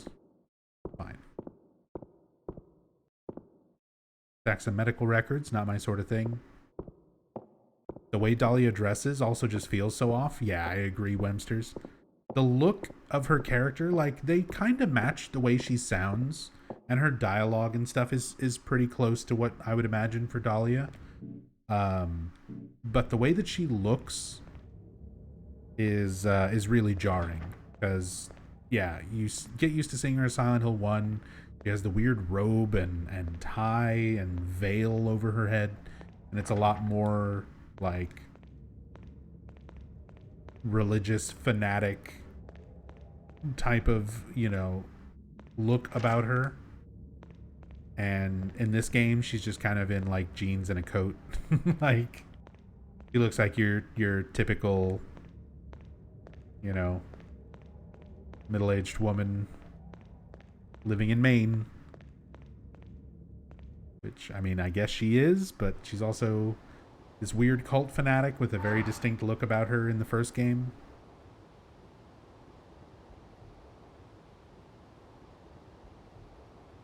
In Silent Hill 1 in the flashbacks, she also has the same clothes. That's a really good point, Freddy. We see a flashback to her and Kaufman and the doctors standing around Alessa. That event happens at the end of this game. And yeah, Dahlia looks exactly the same in that.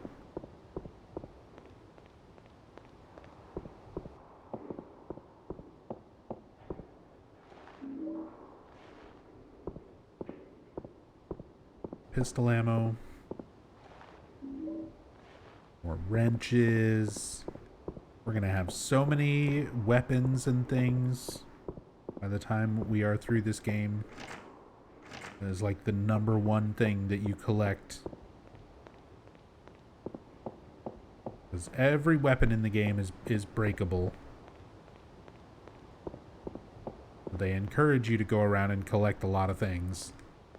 And it just gets to a point of being extra ridiculous when you have a dozen portable TVs and 6 or 7 IV drip stands. Hey, it's time for we literally didn't have the time to finish this enemy design.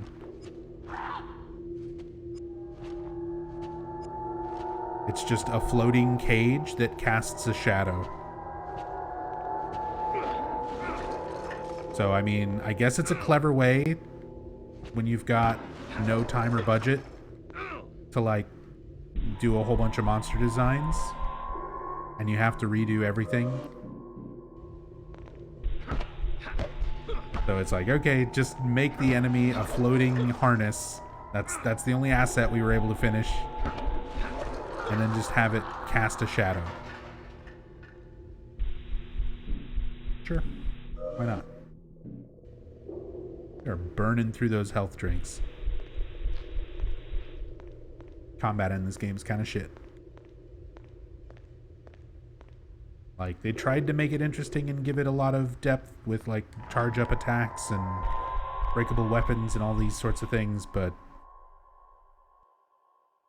unfortunately,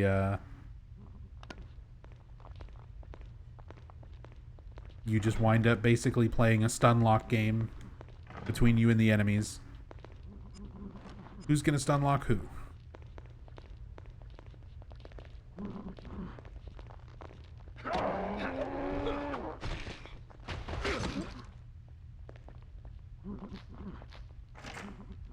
Locked.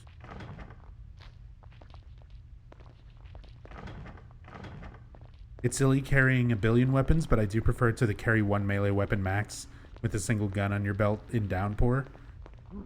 Fair point. I do think it's very funny carrying around, you know, a bunch of TVs and, you know, a million different weapons. But yeah, I would absolutely prefer that any day of the week over Downpours. You can only carry what's on your belt and what's in your hand.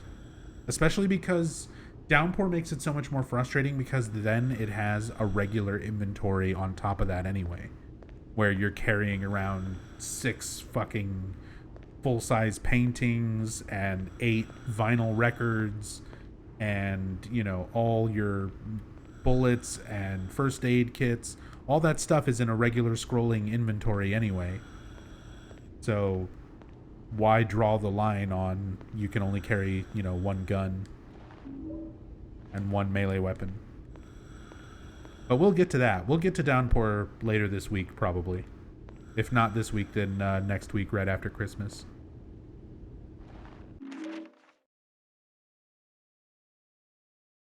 Out of use. In light of the recent accident, I am barring the use of this iron lung equipment. This applies to all staff, including senior nurses. Patient deaths during therapy are not to be treated lightly, so they've had patients die in this iron lung.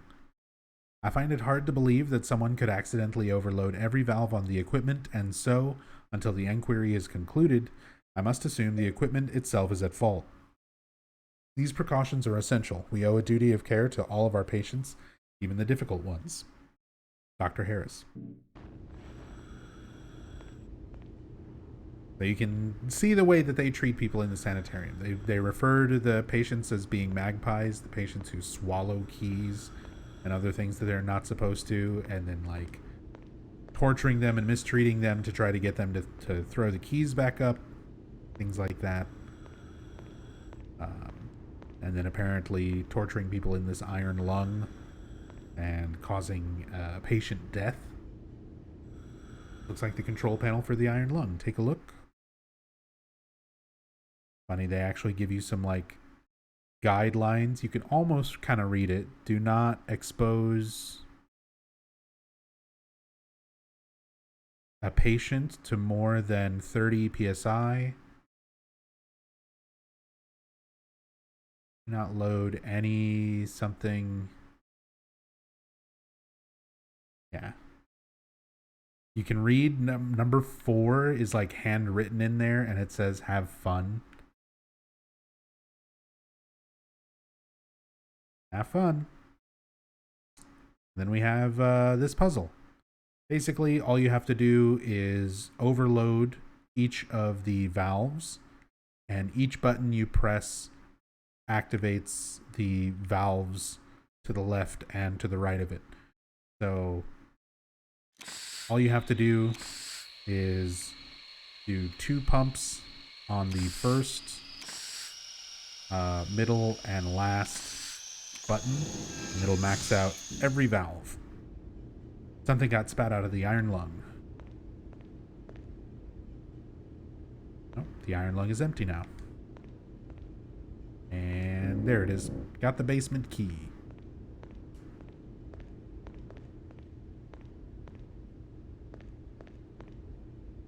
Can't see anything in the cabinet.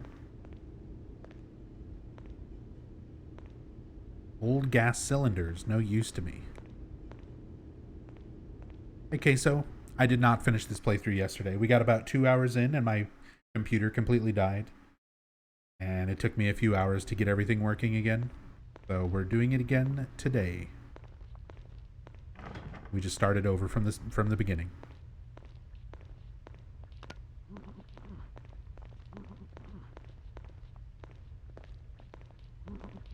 Hiya!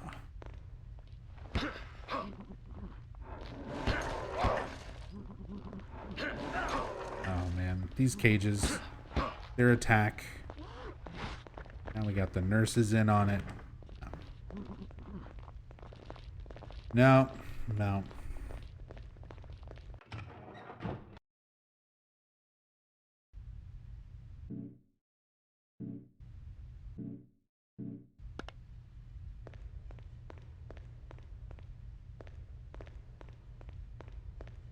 Hey Regulus, 2 was do not load any one at time line beyond its maximum pressure. This will blow the safety valve. You were able to read that? My eyes must be finally dying on me. Like, I swear my vision has been gradually getting worse.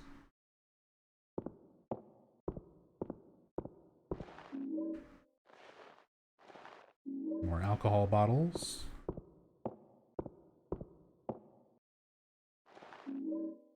Some shotgun ammo. First aid kit.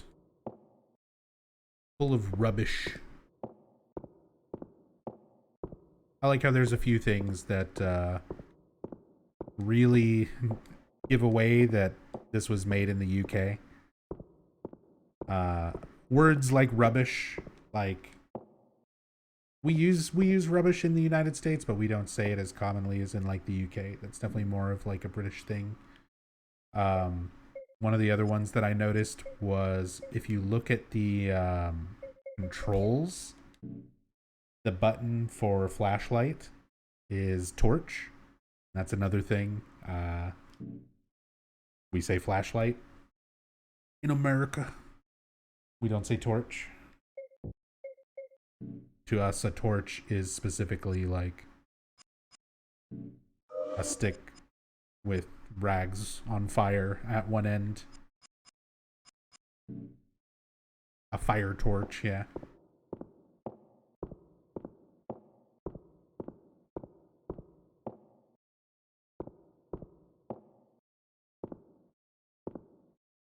Hey, Dr. William Friedman. We are back to oranges.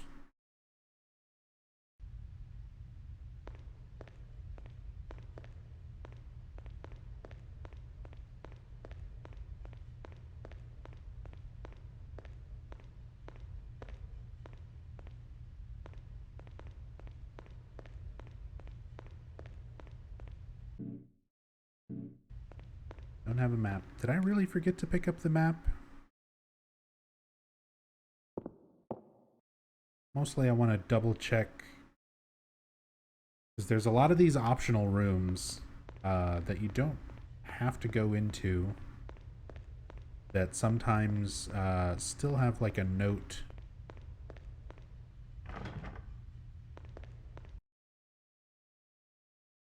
Something to read. No, I didn't even pick up the target pistol yet. There's so much stuff in this game that I like never really use. And the target pistol is one of them. I don't know why. I just never really get the target pistol. Because by the time you're partway through the sanitarium, you get the shotgun anyway. And you're so loaded up with melee weapons and throwable weapons. That's more than enough to like get you by until you get the shotgun.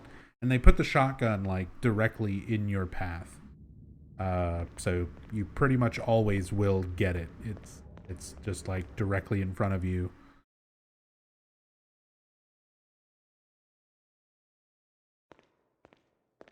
Here we go. This is where the map is. Look how big the fucking sanitarium is, by the way. First floor and second floor and basement. And there's both the regular world and mirror world version of all of it. This is like one of my least favorite areas in any Silent Hill game. I've never been a big fan of the sanitarium.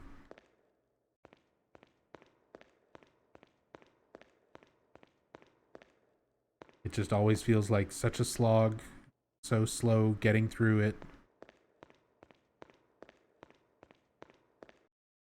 So many of the hallways and things look just exactly the same.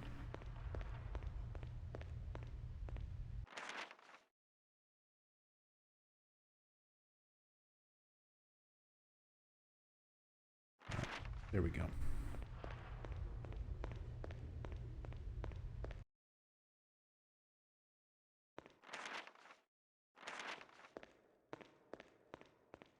Could be the target pistol, yep. Sitting over here on a chair next to a creepy doll.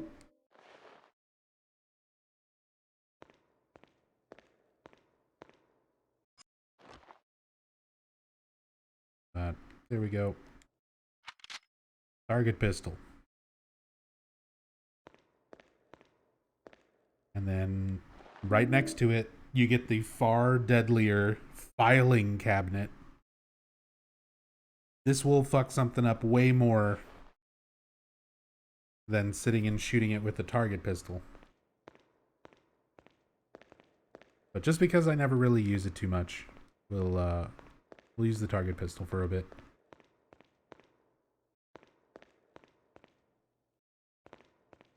Nothing else to examine in here. A cabinet that is jammed shut.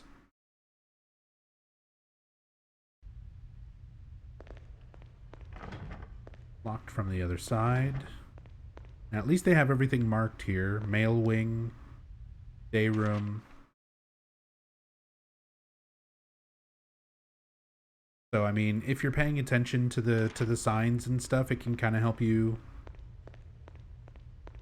figure out where you are in this place. But if it's not for these, and a lot of times, especially if you're running through the other world and you know a lot of these signs aren't there,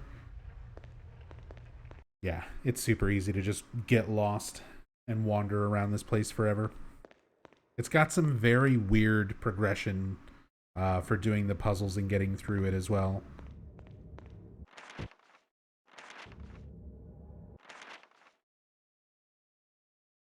Went through there.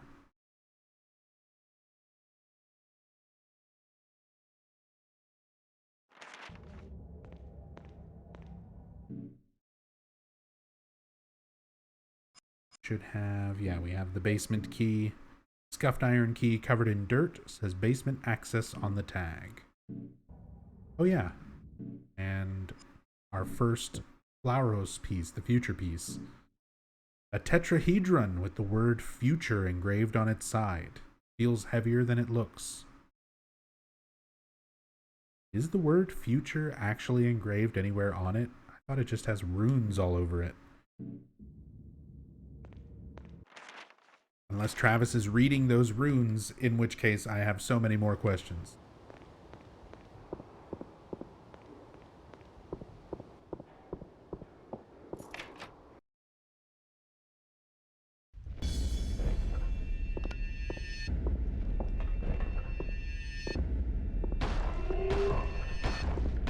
New enemy type.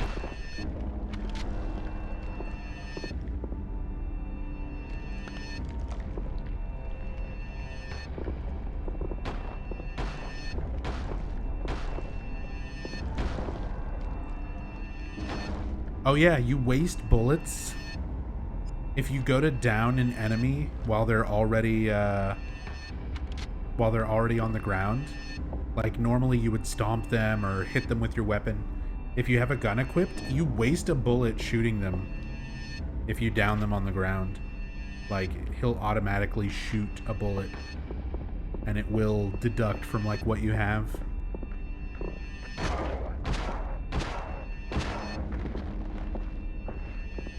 So I think you want to like switch to fist and stomp and then go back to your gun.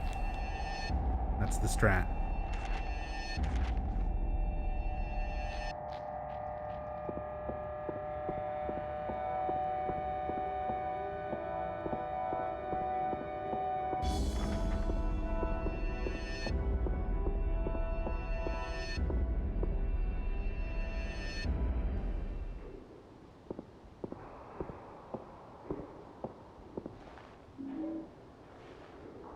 A razor.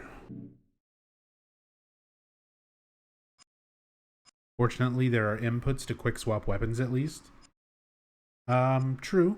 Although it winds up being a little bit counterintuitive. Let me look at this. The razor. Whenever I get a haircut, the barber uses one of these. Don't shave much myself. The job doesn't exactly require the clean cut look. I do like how when he's talking about all of this stuff, he kind of relates it back to trucking in some way. A manageable filing cabinet with sharp edges. It's empty.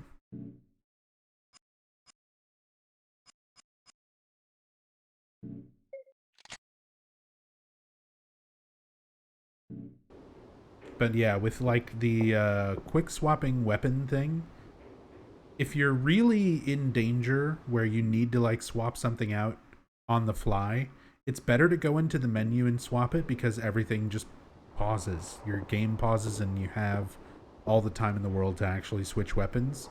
Whereas if you're trying to do it like this, you have to sit and kind of wait through the delay and the animation. Or if you're scrolling through your weapon list, you have a big weapon list. Like, look how much stuff I've already picked up. And we're only on, like, the second main area of the game. So, if you're trying to, like, get to use a specific weapon, the quick swapping stuff is not really all that quick. It's not, like, super useful.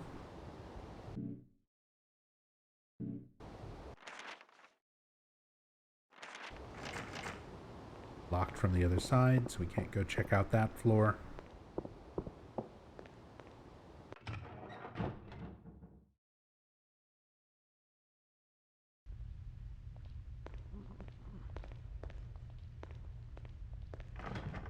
Can't go in the operating rooms.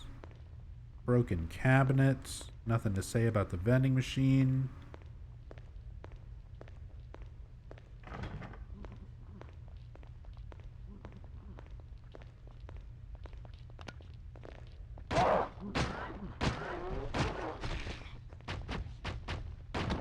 Fuck.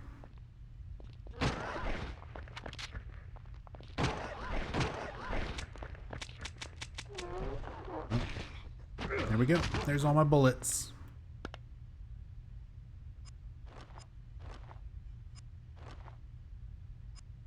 Sure. We'll bust out the trusty hammer.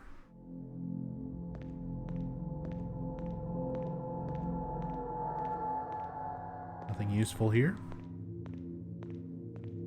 Gives Travis a bit more personality with the weapon descriptions, kind of like Heather's sassy comments on the environments in Silent Hill 3.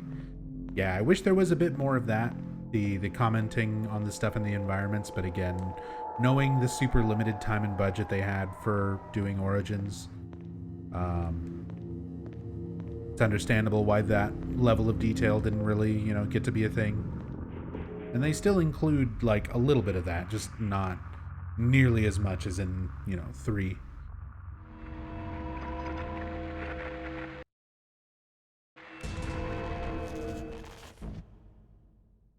Don't know if this will ever see a remake, though.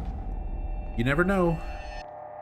If the Silent Hill 2 remake is super successful, and Konami sees that they can make money off of it, they might eventually just remake the whole dang series.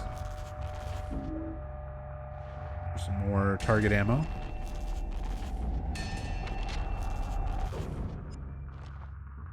Target pistol ammo. So yeah, now we're in the Otherworld version. And you can see, like, it does keep track of, like, you can see here's everything that I looked at while I was in the female wing in the regular world. But then Mirror World is its own distinct map with all of its stuff marked. Which, in terms of like efficiency, is like a smart way to kind of pad out the game. But I don't know. There's so many things with this game where I understand why it is the way it is. It's a PSP game that they basically had to make with half the time and budget of their initial project estimates. So making a giant fucking area that takes forever to get from one side to the other so that you could use a mirror and then, you know, go all the way back and be able to, you know, unlock a door. It makes you spend a lot longer in the area, which means they don't have to make as many areas overall, which means less variety, but, you know, it pads out that gameplay time.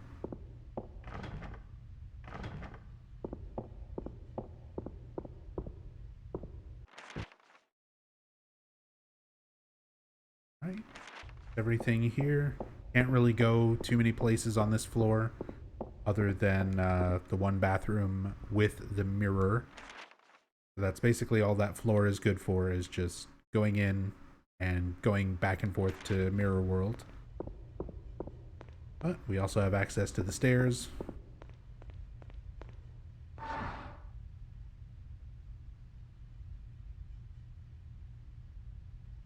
One legitimate complaint you think most everyone could agree with you on is that Silent Hill 2 Remake isn't going to be in VR, or rather seems unlikely to me.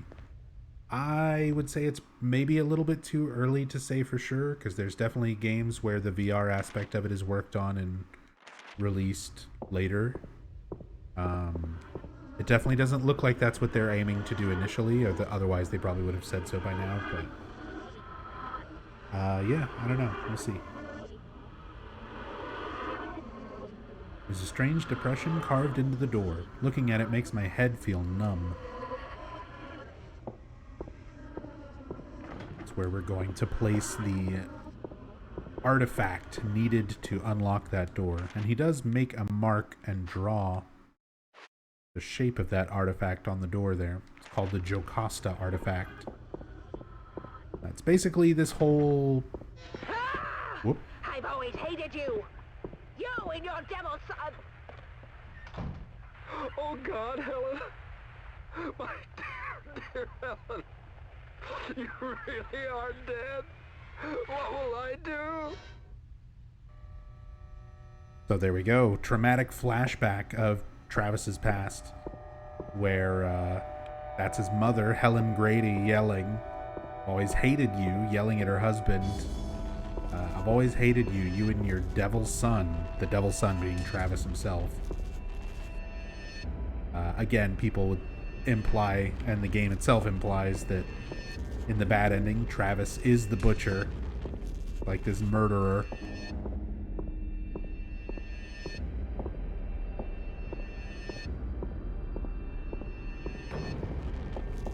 But it does kind of make you wonder as far as, like, what did they intend?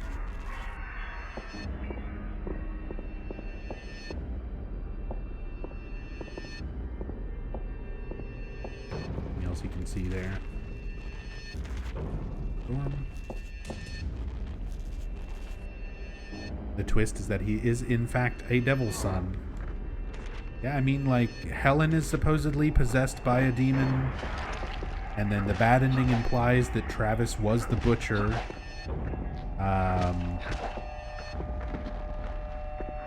The fact that he has the ability to, like, manipulate the other world and go through mirrors and stuff on a whim. But there's a lot of stuff that kind of hints at, you know, Travis not necessarily being like a good guy, being kind of part of this other world, him and his demon-possessed mother.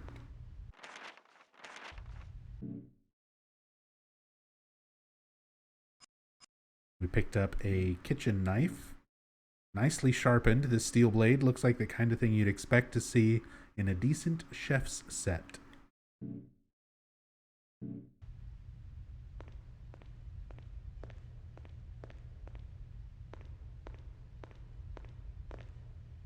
Barbed wire is stretched across the cubicle. Yeah, I can't get into the toilet stall when you're in the other world. Imagine if you had to take a shit and you're stuck in Silent Hill. You go and the toilet looks like this.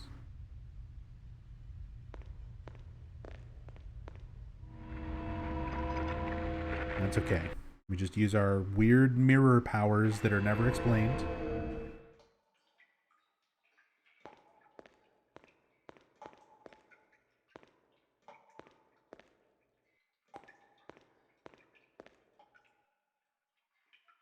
There's definitely some, it's like yellowish. Just sort of glowing lump in the toilet. The toilet looks blocked. Yeah, good observation. That toilet sure looks blocked. But it's part of a puzzle, because we're going to need to go to the floor above us and actually flush a key down to this toilet.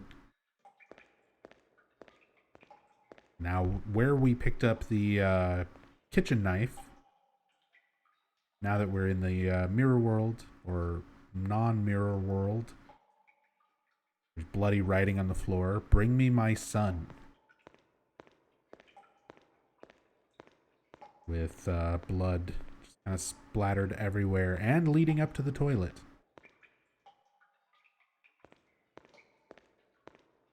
Probably just to be more of a hint to the player than anything, just to kind of draw your attention that way.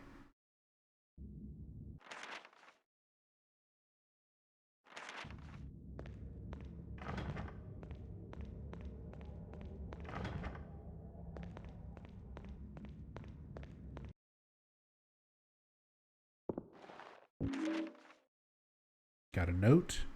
9:30 a.m. Administered medication to the seclusion patients. There were no incidents. 11:46 a.m. Accompanied Dr. Harris on his morning rounds. No incidents of note. 3 p.m. Visit for Mrs. Grady from her husband. Took her into the empty dorm room so she would feel more comfortable. 3:46 p.m. Mrs. Grady has attacked her husband. During the visit, she had a violent episode and attempted to throttle Mr. Grady. Throttle? She was heard screaming by myself and the attending orderly, and we managed to restrain her. Though it took 3 of us, despite her being a female of slight build. So it took 3 fully grown men to hold down a skinny, you know, Helen Grady. After we sedated her and took her back to her room, Dr. Harris examined her and decided to reinstate her dose of epilinium. 5:12 p.m. After the incident with Mrs. Grady, the other patients have become agitated and restless. Harris has ordered a lockdown. Hey, what's up, Oopsie? Been following for 7 years? Yeah, we've been at this for a long time. Glad you're still here with us, hanging out, enjoying the channel.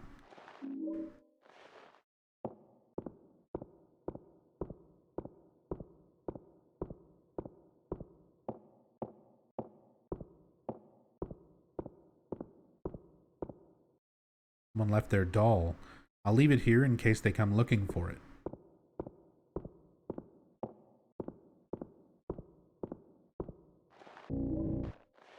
Oops. Sometimes when you pick up items, they just go flashing right by. Belongings key. A key marked patient belongings room. A light, rusty key. The tag says patient belonging room. All right, perfect.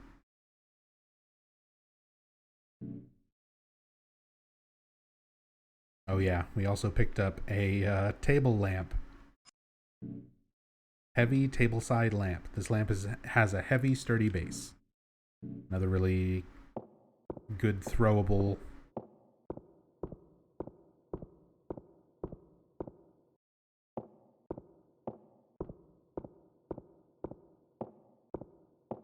Bubbles and OG. Yeah, around the 7-year mark, 7.5-year mark. January 2015 was when I started streaming Silent Hill, like mostly. I've been on Twitch and streaming and stuff since 2011. But nobody really started following the channel until I started speedrunning Silent Hill. And then everything just kind of blew up from there. Between the story playthroughs and speedruns and everything else, that all started in 2015. And we're still here, still doing it. And we're about to get new games, finally. Next year's going to be big.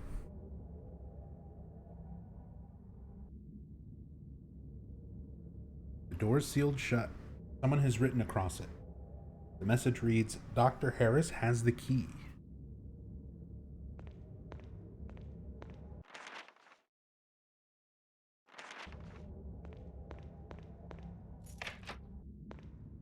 There we go. Got that unlocked. We can get to it from the other side.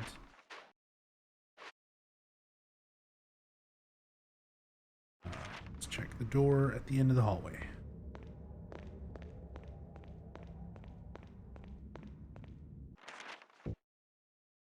Yeah, because that's the bathroom.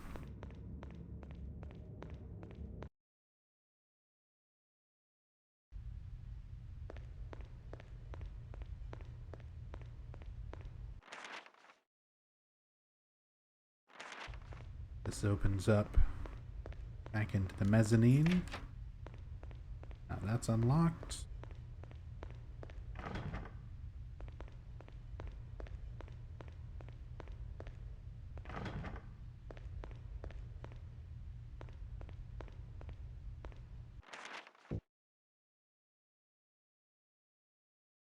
That opens back up into the storage.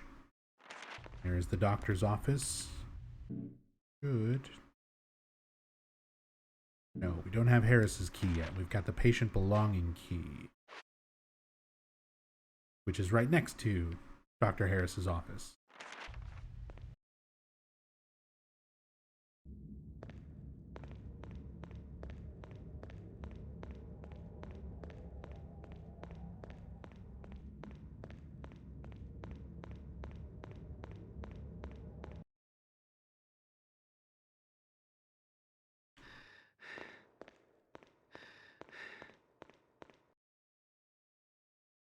Silent Hill games are not so scary to watch on streams, but Silent Hill 3 was really scary and uncomfortable to play alone. Oh yeah, sitting and watching somebody else go through a stream, especially if it's someone like me, where I'm like talking about it, everything in like detail and stuff like that. It's so different to just sitting and playing the games on your own. If you sit by yourself in a dark room and you play the Silent Hill games with some like good headphones, especially, because so much of the horror in the first 4 games comes from like the audio, the music and the sound and enemy sound effects and things, the ambient sounds. Yeah, if you're just sitting with some good headphones on and playing a game by yourself in the dark, oh man, it's they're so much creepier.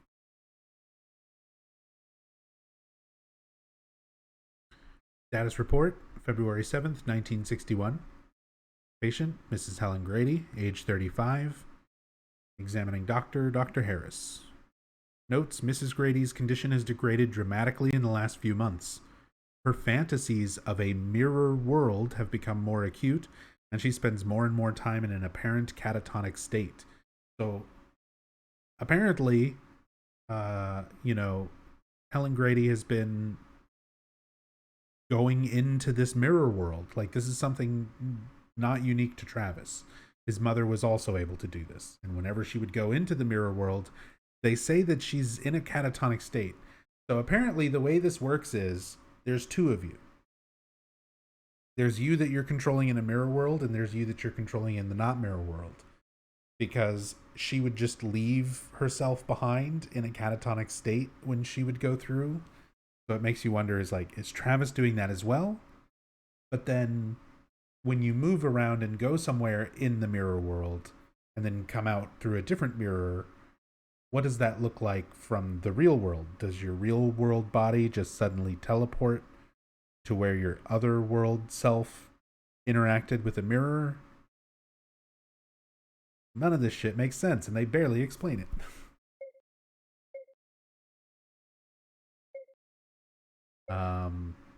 She claims that during this time, she is in the other world. She now has full recollection of her attack on her son, but shows no remorse for the incident. Indeed, she seems proud, almost smug, of her attempted filicide.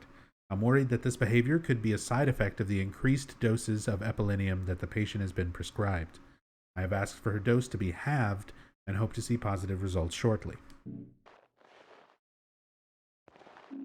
Also a typewriter.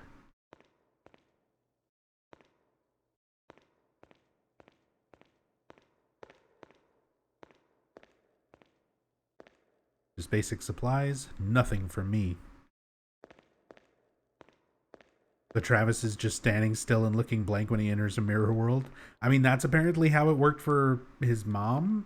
Maybe it's different for him, but you would presume it's the same ability. Shelves of old, unimportant stuff. And this gives us a date, so at least we know this takes place after the 60s. Yeah.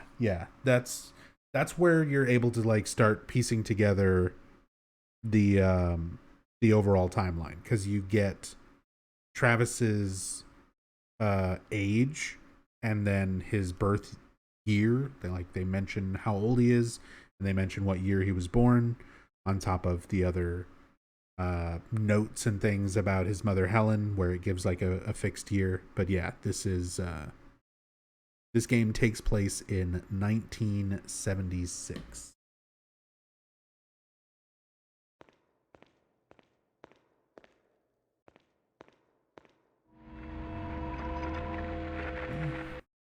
We got a new mirror access point. Now we can get around here, the other world.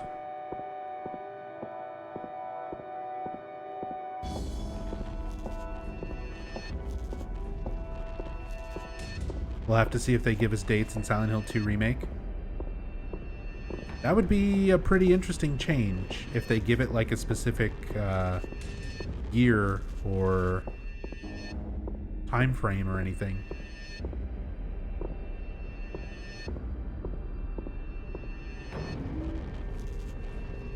Well, there's the shotgun.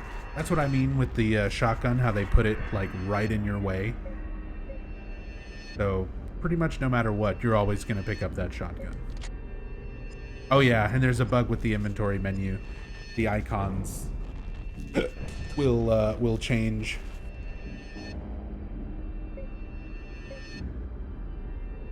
This shotgun only takes 2 cartridges at a time, but at close range, it's unstoppable. And it is very good. Very good weapon in this game. Most Silent Hill games, the shotgun is great. And this one is no exception. I'm never going to be able to reach this door. Yeah, I like how the doors are not even just locked or jammed. The floor just doesn't exist between your part of the hallway and where they are.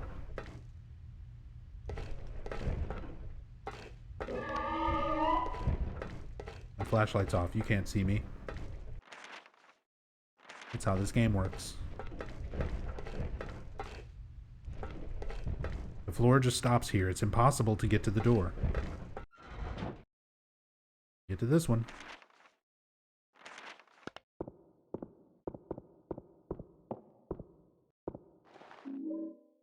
Knocked over wheelchair with some shotgun ammo, first aid kit.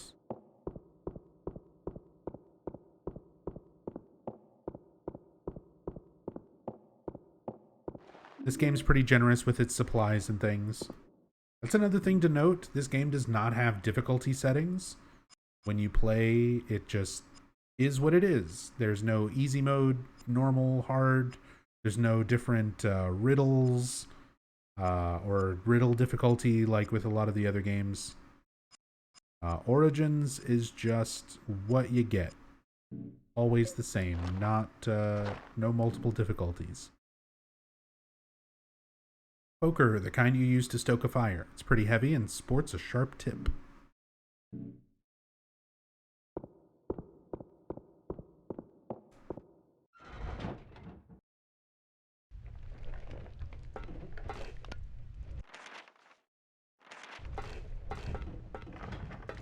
Something's blocking it. Can't open the door, so we can't go that way.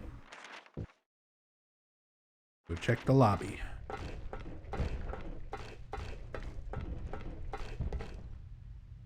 Not able to reach the exit. The floor doesn't go any further. Yeah. Oh. He kind of knows that I exist.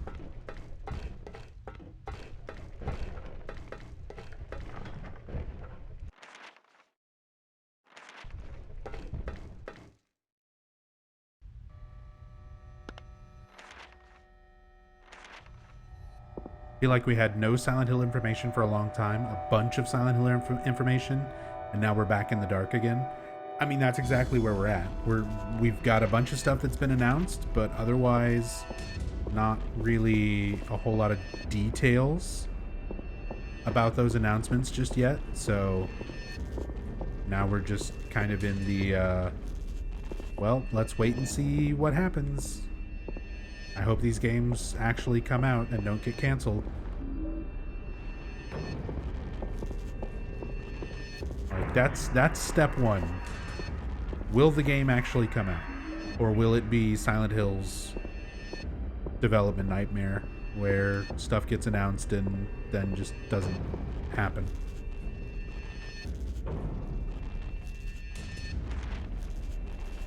If the games actually start coming out, then we can play them and start figuring out more and have things to talk about. But yeah, for now, we're all just kind of sitting and waiting. Thinks of mildew.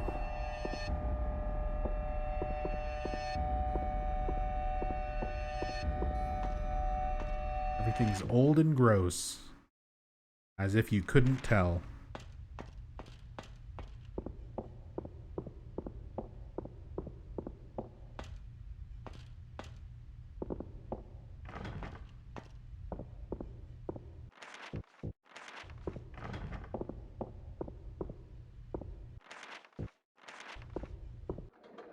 Laundry room.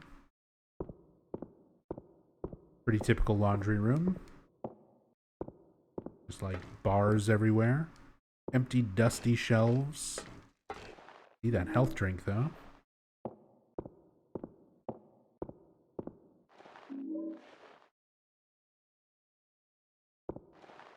And lore.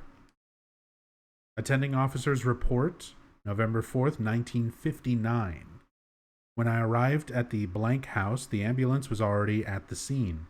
The neighbor, Mr. Bryant, who first called in the incident, had restrained Mrs. Blank, and the paramedics were tending to the child. So again, this is Travis. The Grady house had restrained Mr. Bryant. The neighbor had restrained Mrs. Grady, Travis's mother Helen, and the paramedics were tending to the child.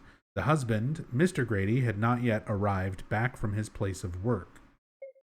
Thanks to Bryant's intervention, the gas had been turned off and the house ventilated. However, there was still a strong smell, and I deemed it necessary to call the fire department as a precaution. So this is when Helen Grady attempted to fill her house with gas and suffocate her child, Travis. So this is that event that some fans think is the reason why Travis's stamina is such shit. Because as a child, he was suffocated by his house being filled with gas in his mother's attempt to kill him. It appeared that Mrs. Grady had attempted to gas herself and her child. When I spoke to the suspect, Mrs. Grady, she was uncooperative and seemed enraged. She demanded I release her so she could kill the devil child. She was clearly not in control of her mind. Mr. Bryant commented that several times in the previous weeks he had heard loud arguments and screams from the house. He said, Helen has not been well for a while. So we start to get the idea of Travis's history. His mother basically went insane.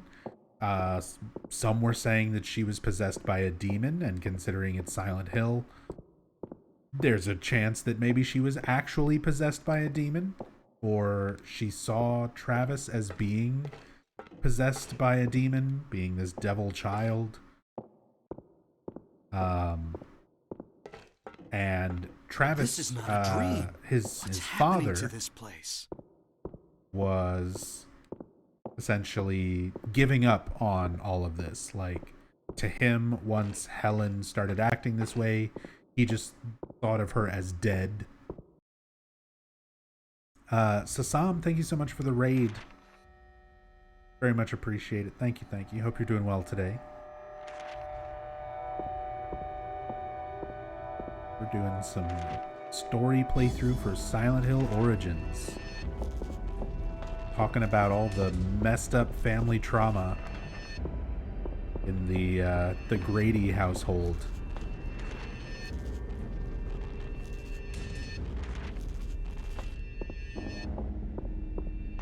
Where Travis's mother tried to gas herself and him. And a lot of fans, maybe not a lot of fans, but there are some fans out there who think that it's because of that incident that Travis has difficulty breathing and can't run for very long.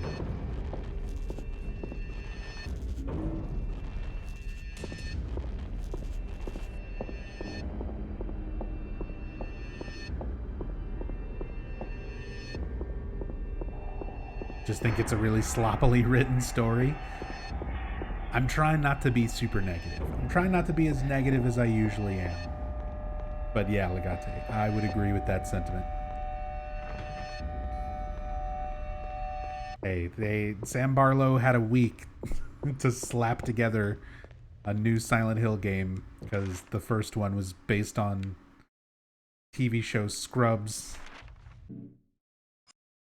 And the combat was trying to do Resident Evil 4. They were doing the best they could.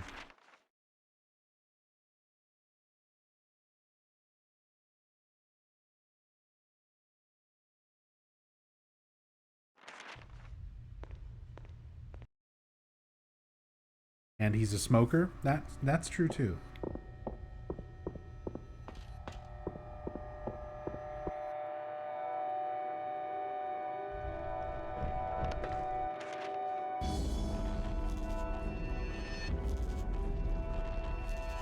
Already gone through there. We need to get up to this floor.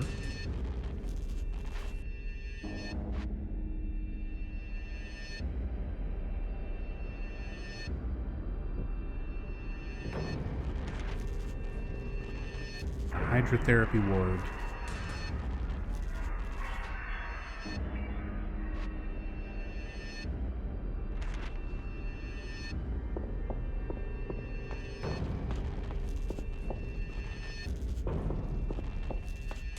I think we actually do want to go this way. Use the mirror and then go upstairs.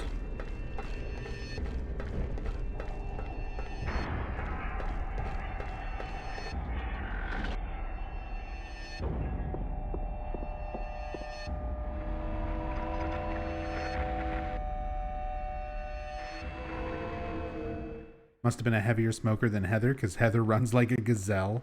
I mean, she does still, like, run out of stamina and stuff, but even Heather's, like, I'm out of stamina slow jog is faster than Travis's by, like, quite a lot.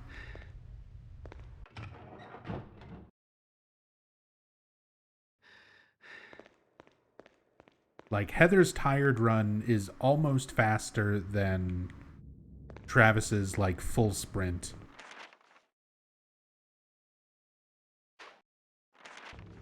On hard difficulty, she's a heavy smoker. Her stamina goes lower faster.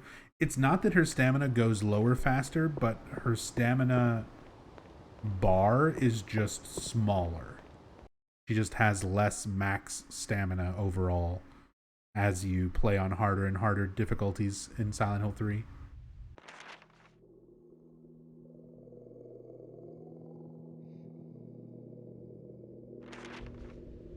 Heather was a smoker? Yep. When you examine a pack of cigarettes that you find in the Otherworld Hilltop Center, Heather says that she used to smoke, but that she quit for good.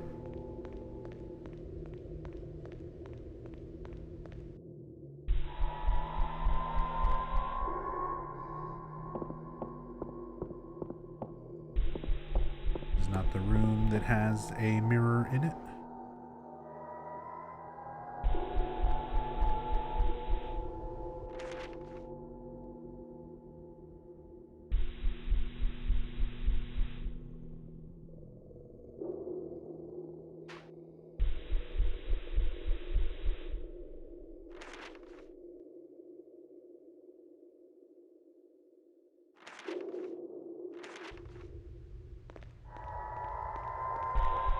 Yeah, this game, every time I do like story playthroughs, because I'm going out of my way to look at extra things and read extra things, because like I do speedrun this game also,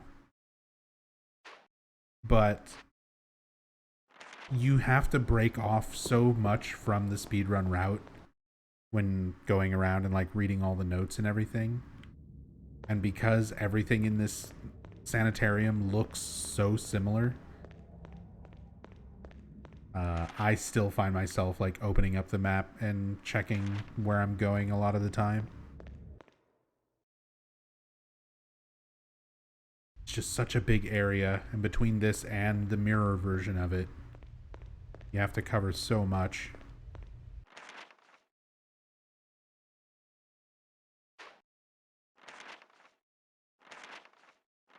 So I should be able to just go straight over to the stairs here.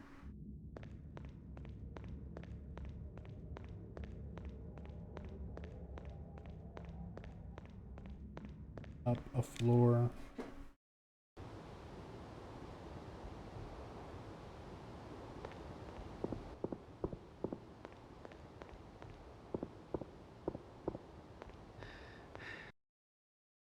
Dude, nobody ever contacts me. I almost never get texts and stuff. And the rare time where I'm doing a story playthrough, I've got like multiple people messaging me. What the hell?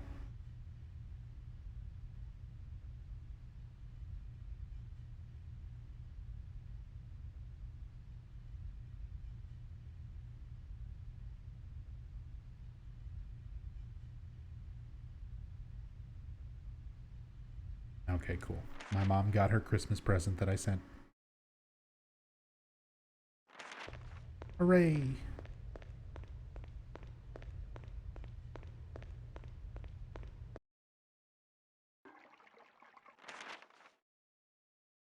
Yeah. So here is Hydrotherapy. No. Save point.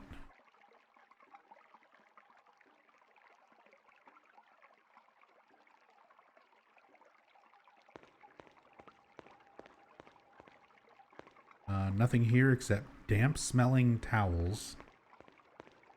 Such an awful smell. Like old mildew towels.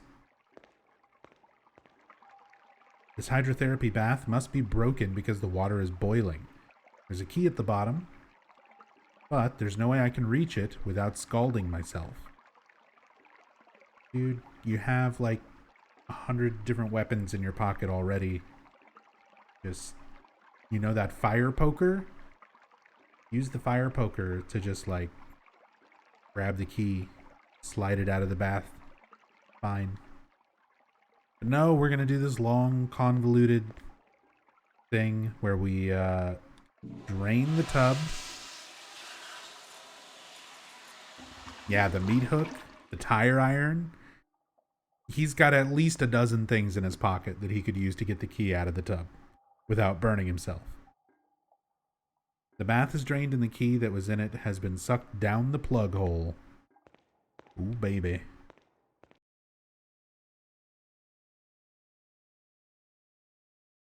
And now that that has been sucked down the plug hole,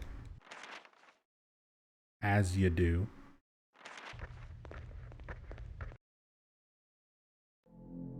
we got to make our way back down to that toilet that was clogged, because that's where it flushed down to.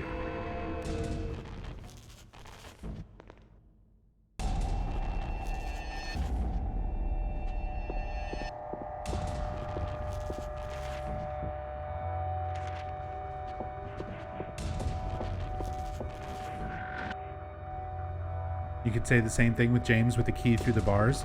I do say the same thing with James whenever we've done Silent Hill 2 story playthroughs. I usually point out the same exact thing.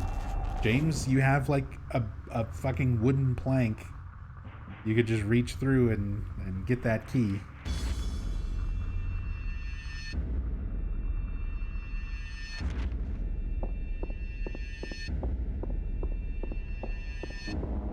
There's a lot of Silent Hill puzzles that, if you could actually, like, really manipulate objects, would be completely trivialized.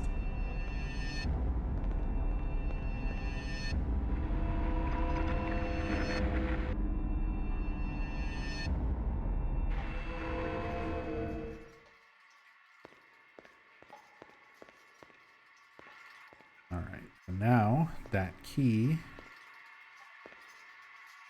is stuck around here. The toilet looks blocked. There's a metal ringing in the pipe. Sounds like something is stuck. So now we can flush the toilet. And that sends the key down even further.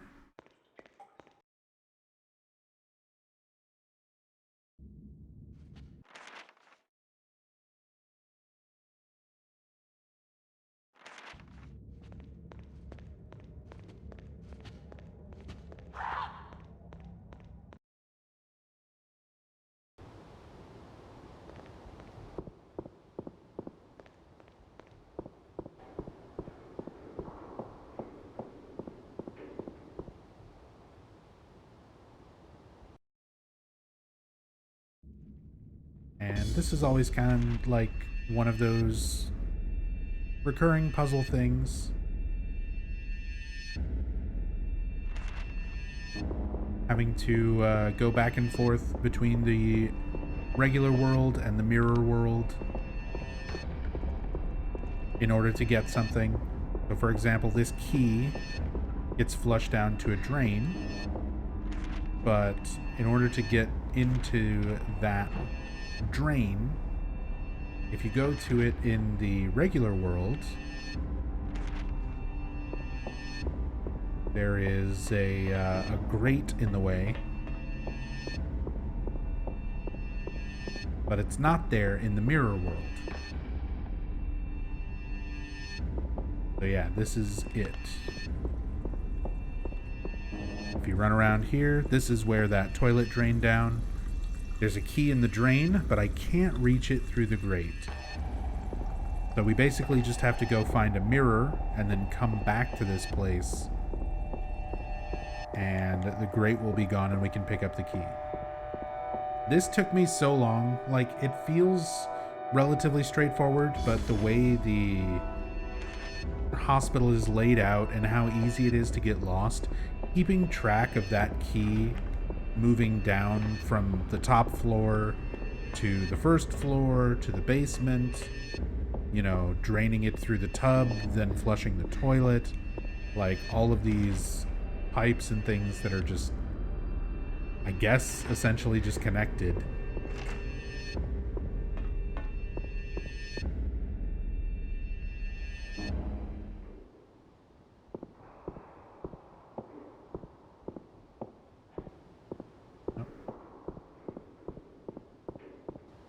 First thought would be I need an item to fish the key out. Yeah, exactly. Like, logically, I think a lot of players would view the puzzle differently. That you wouldn't look at it as like, oh, I have to flush the key down through the pipes from floor to floor. So much of that seems like unnecessary.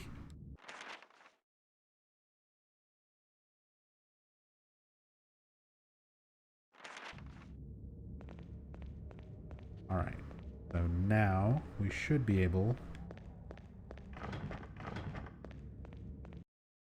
to go use this mirror. Not gonna deal with you nurses.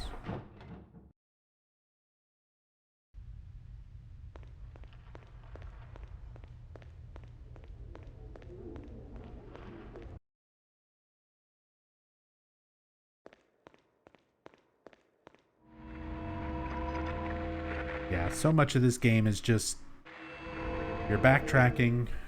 You're backtracking through the hospital so that you can get to a mirror, so that you can unlock a door or remove a grate. Like in this scenario, literally all we're trying to do is pick up a key. And instead of, you know, making it where you can just go and do that or solve a puzzle and get it, the puzzle to be solved is just a lot of running back and forth. And backtracking. Sanitarium is what really slows this game down. Yeah, like the other areas are not too bad. The motel is kind of rough. That's basically Sanitarium 2.0. The theater is interesting. Like, I think the theater is probably one of the more interesting set pieces, like areas in this game. I wish the other areas would have been like a little more creative like that. But even the theater's got some kind of weird stuff.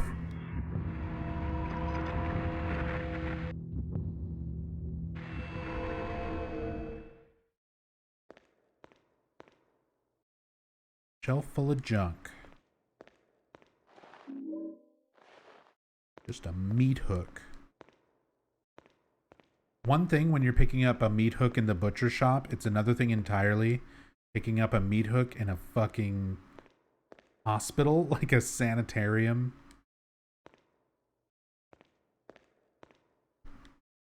Why is this meat hook here? Let alone the katana. We didn't even pick up the katana in the other room.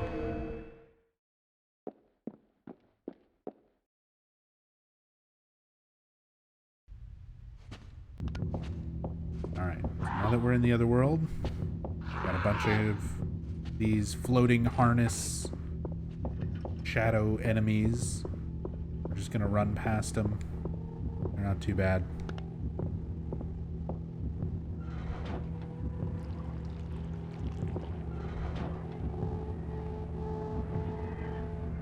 And noticing the child's drawings.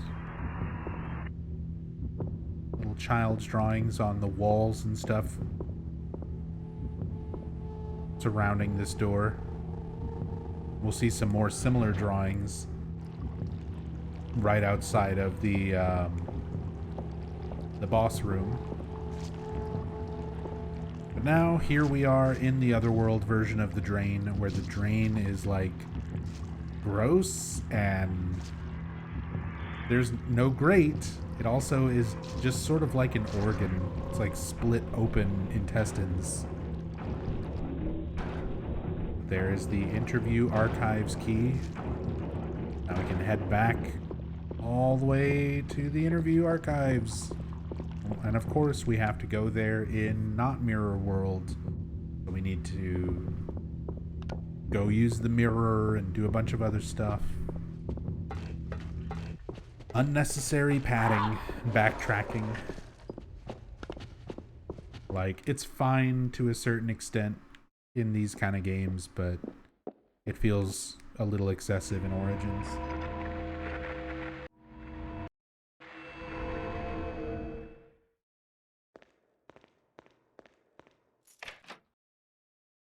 Like, Origins itself is not a very long game, especially like if you're speedrunning and stuff. This game's easily under an hour long. But even playing through it casually, like, they try to make it feel longer than it is, but so much of it is just backtracking to an area without it being, like, significantly different.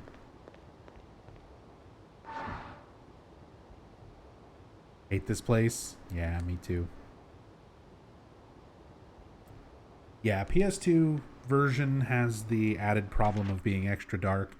Thankfully, that's one of the things that you can fix when it comes to playing it on PCSX2 emulation. You can adjust those shaders and brightness settings, which I have done, which is why I can turn my flashlight off and we can still see what's in that hallway. Because by default, on PS2, you would not really be able to see.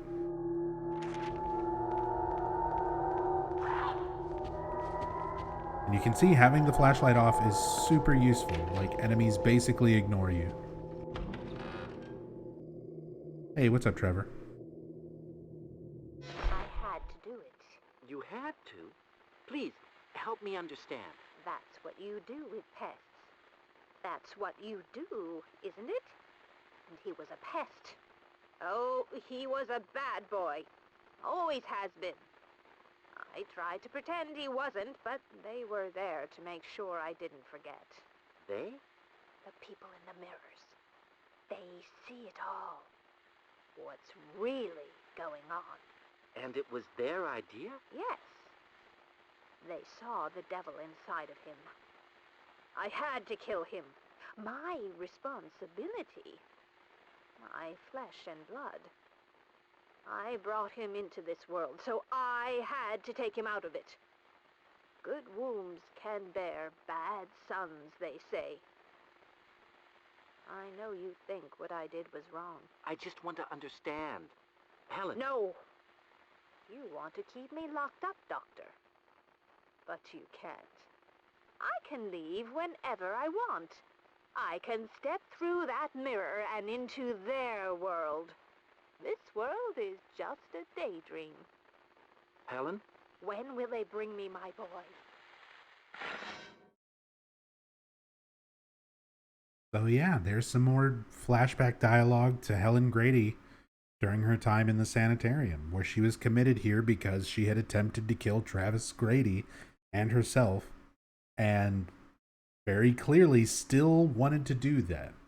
Like, even after being locked up in here and treated for multiple years, according to those notes that we read, trying all sorts of different medications and trying all sorts of different things, even when, you know, Travis and his father would come and visit, she would still insist on Travis being evil, being the devil's son, that she has to kill him.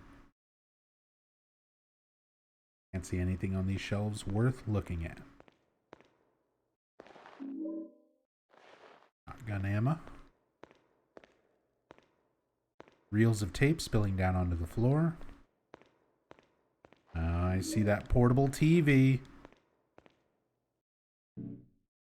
I don't think I examined the previous portable TV that we picked up.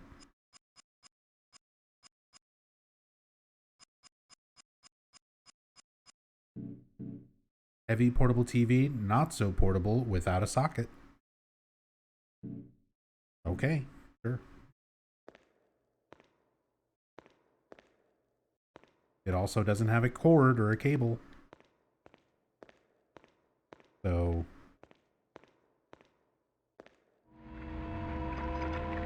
not sure why you would point that out, Travis.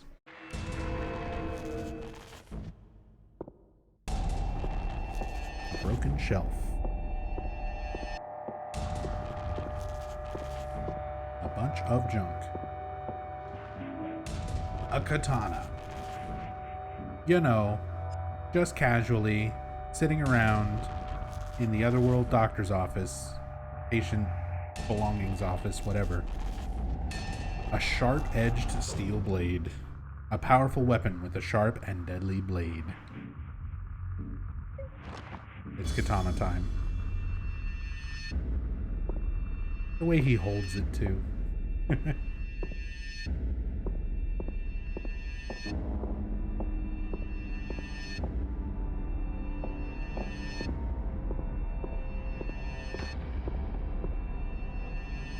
Yeah, Spooky Trevor, this game's always been a guilty pleasure. It's fucking garbage, but you still liked it. This one never got to, like, guilty pleasure status with me. It's just, this one has always been pretty unenjoyable to me. Like, it's just kind of a frustrating game. There's a lot of stuff that doesn't make sense. There's a lot of stuff that deliberately, it feels like deliberately goes against established Silent Hill 1 lore, which always kind of made me very frustrated with the plot of this game. Like, Shattered Memories. Shattered Memories is the game that is kind of like my guilty pleasure, where there are notably things wrong with it. But it's got aspects of it that I still enjoy. Enough to, you know, like I said, it's kind of a guilty pleasure game.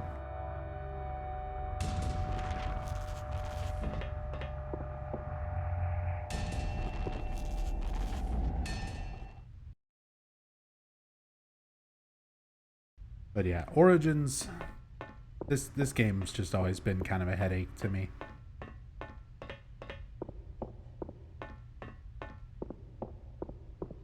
The story's not great.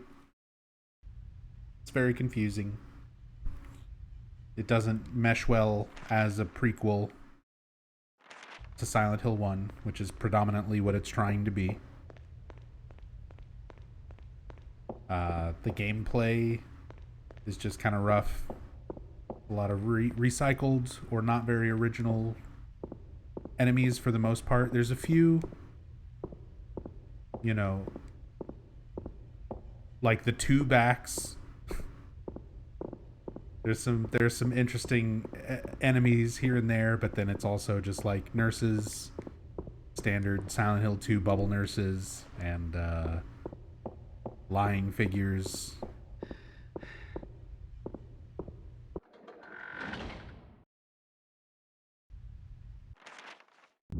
And then just the maps, just all of the areas.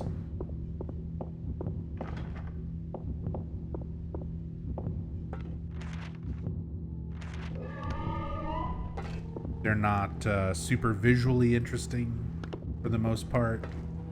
Like, how many rooms in this sanitarium have we been in that look exactly like this? Where it's just like a little square room with some messed up shelves and desks, and there's not really a whole lot that's significant.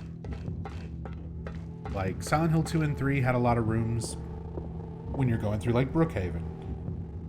But you can think about a lot of those patient rooms and kind of think about very distinct elements about each floor of Brookhaven and each individual patient room in Brookhaven, that really makes those locations a lot more identifiable, which is good for while you're running around and exploring stuff. Being able to just know where you are visually based on how a hallway looks, or how a room looks, or how it's presented. But yeah, too much of this is very same looking.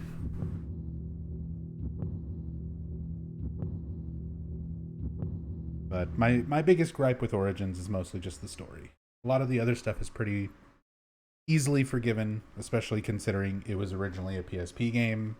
And yeah, the development history, how rough the development was for this game, it's a miracle that a game got released at all.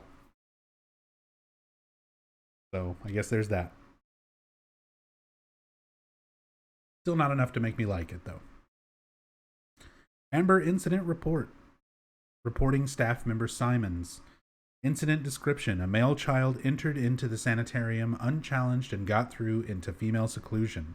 Doors were left unlocked. He entered female seclusion room 5, at which point orderly Michaels observed him and alerted me. The boy was the child of a visitor and was taken away by his fathers. This was Travis as a child getting into his mother, Helen Grady's cell. Failures. The doors to female seclusion were left unlocked by the orderly, and the staff in the lobby failed to notice the boy when he arrived in the mezzanine area. Recommendation. All staff to be reminded of the importance of locking ward doors. Review of staff to be conducted by duty managers. Yeah, apparently they were just leaving patient rooms wide open for anybody to just walk in or out, including young children like Travis.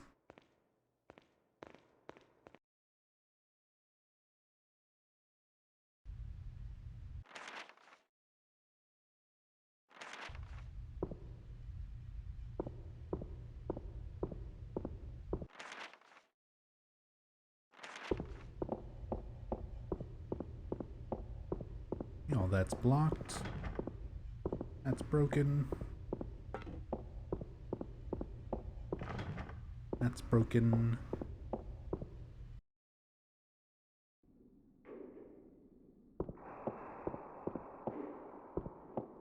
Is that another wrench? Big old wrench. I did not mean to go back through that door.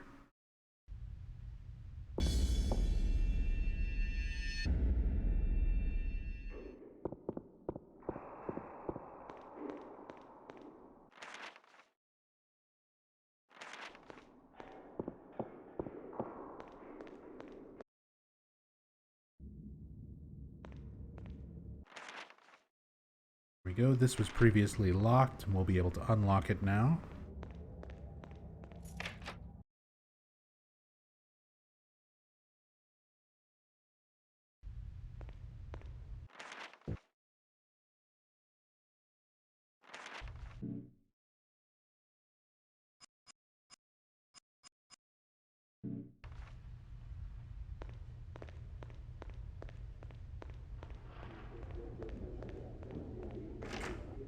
Locked, so we still need Harris's key.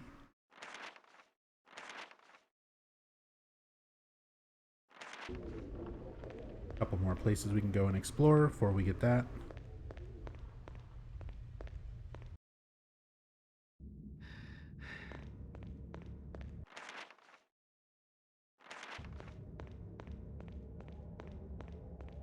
Or so you would think. And then the floor is just gone.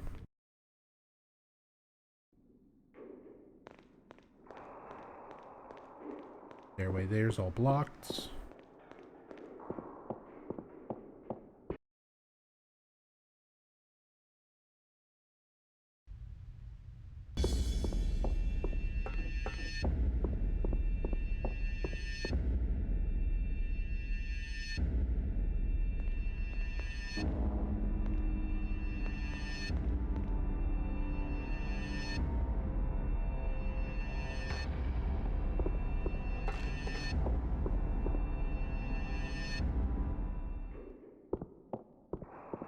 Hate that sound.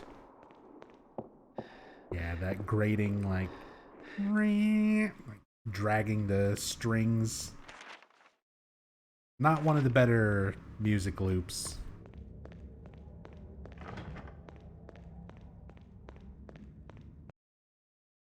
Again, that's one of those things where I feel like Yamaoka, his soundtrack for the most part in this game is pretty good, but a lot of it just feels sort of unfinished. And that's one of those sounds that definitely feels like, you know, it if it were part of like a bigger overall sort of area, or not area, but if it was part of an overall bigger composition with more layers and things to it, it probably wouldn't be so noticeable. But because of how simple of a loop it is and how often it loops, it's a lot more noticeable.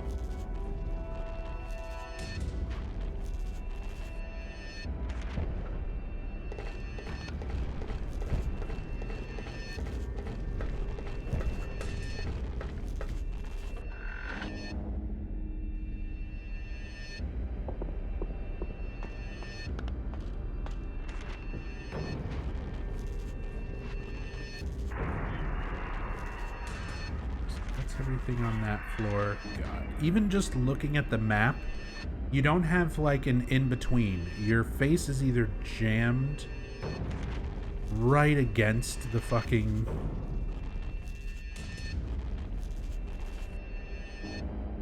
Oh, I think that's what I had to do. Your face is like jammed right into the map where you have no hope of seeing beyond just like the one room that it zooms in on. Or it zooms so far out that you can't see fucking anything and read any of the text.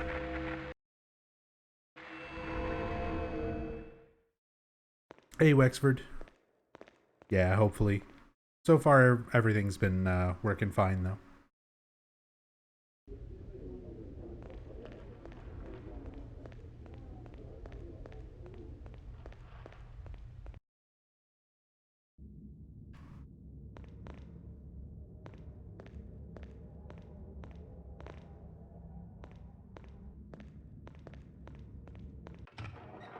Buttons are kind of sticking.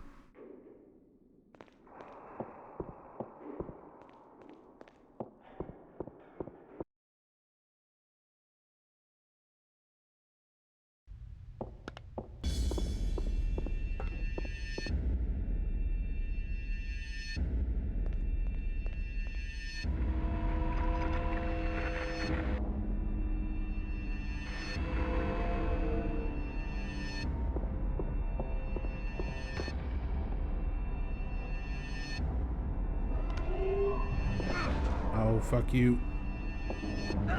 Fuck you.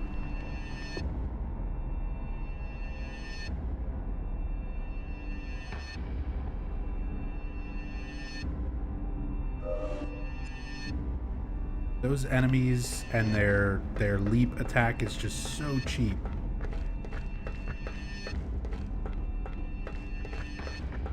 And in a lot of like particular situations, they can even stun lock you.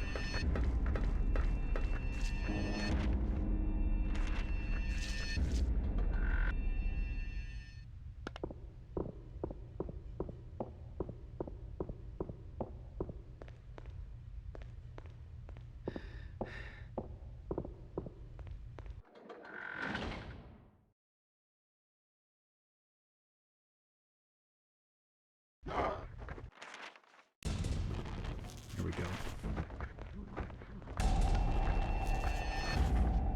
Things blocking.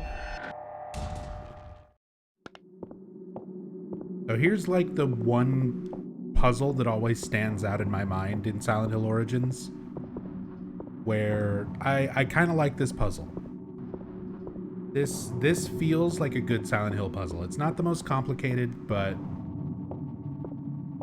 I like the way it's presented. So we've got 5 rooms, we've got a note. Medications, do not mess up. So here's each of the medications that were prescribed to each of these patients in 5 rooms.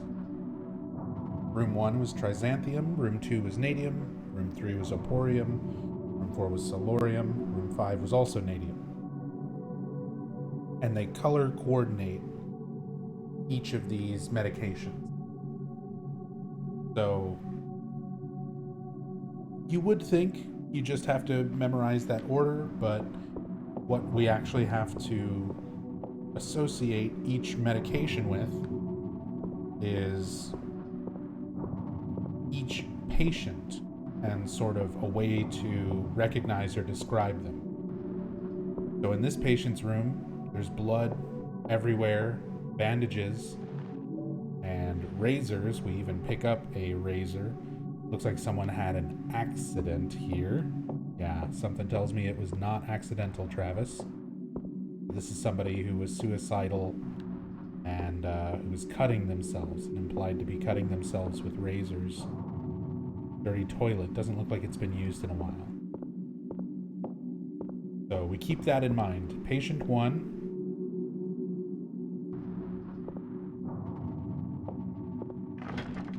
was essentially suicidal or a cutter. Room number 2 The door won't open. It looks warped by heat. The outside is scorched black. So patient 2 represents somebody being burned. Also potentially a little tie-in there with Alessa. Room number 3. Like a fancy wardrobe. Dress form, dressmaker's dummy. Perfume bottles. The tops are off, so everything inside evaporated a long time ago. There's perfume. There's clothes. Hat boxes. So this is somebody who is very interested into fashion and beauty products, things like that. So keep that in mind for patient 3. 4 is a heavily barred door, implying that the patient in room 4 was especially dangerous compared to the other patients. And room number 5, there are piles of uneaten food. Smells awful. A set of scales. Looks like they've seen a lot of use. So this was somebody who was obsessed with their weight and developed an eating disorder. Specifically was refusing to eat.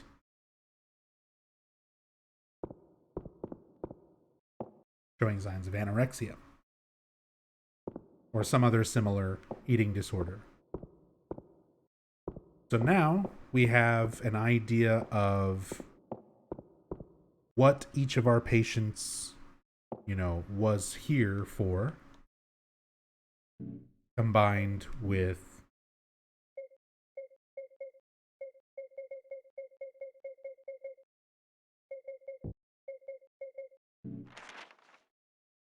which medication goes to which patient. Remember, pills are only for patients.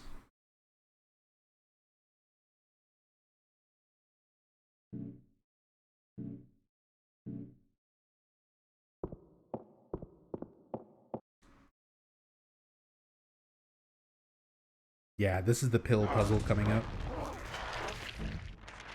And yeah, it's pretty much the only puzzle in this game that I really like.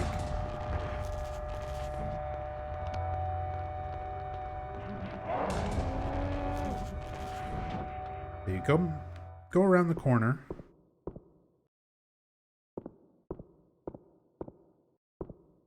Rubbish.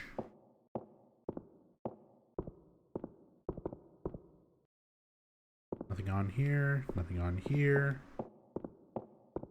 Nothing else except for these very specific dolls sitting in the back. Go ahead and save our game. Does this drug real exist? I know what you mean. I know what you're trying to say. Are these real drugs? Like, are these based on something in real life? Natium is like an element. No, not. I mean, natium is formerly what was sodium. What is now sodium.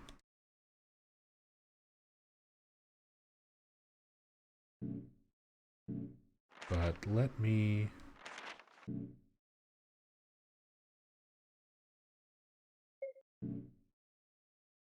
just Google all of these.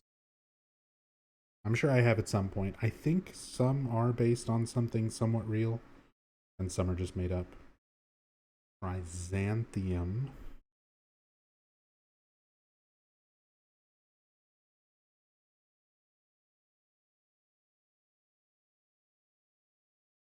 Yeah, the very first that comes up is Silent Hill Origins. So yeah.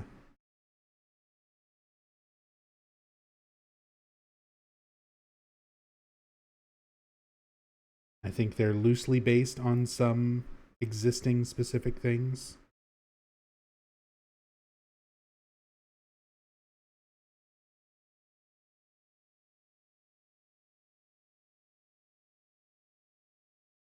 Natium.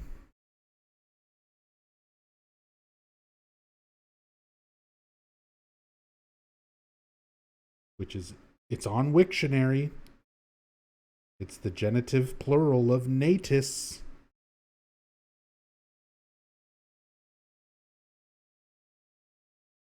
From an apparent Proto-Indo-European related to ancient Greek noton. However, the phonetics are problematic.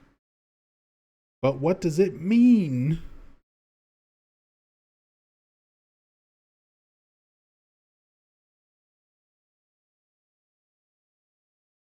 Oporium.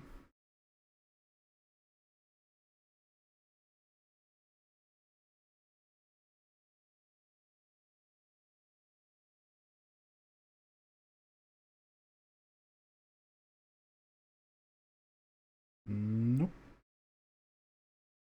And salorium.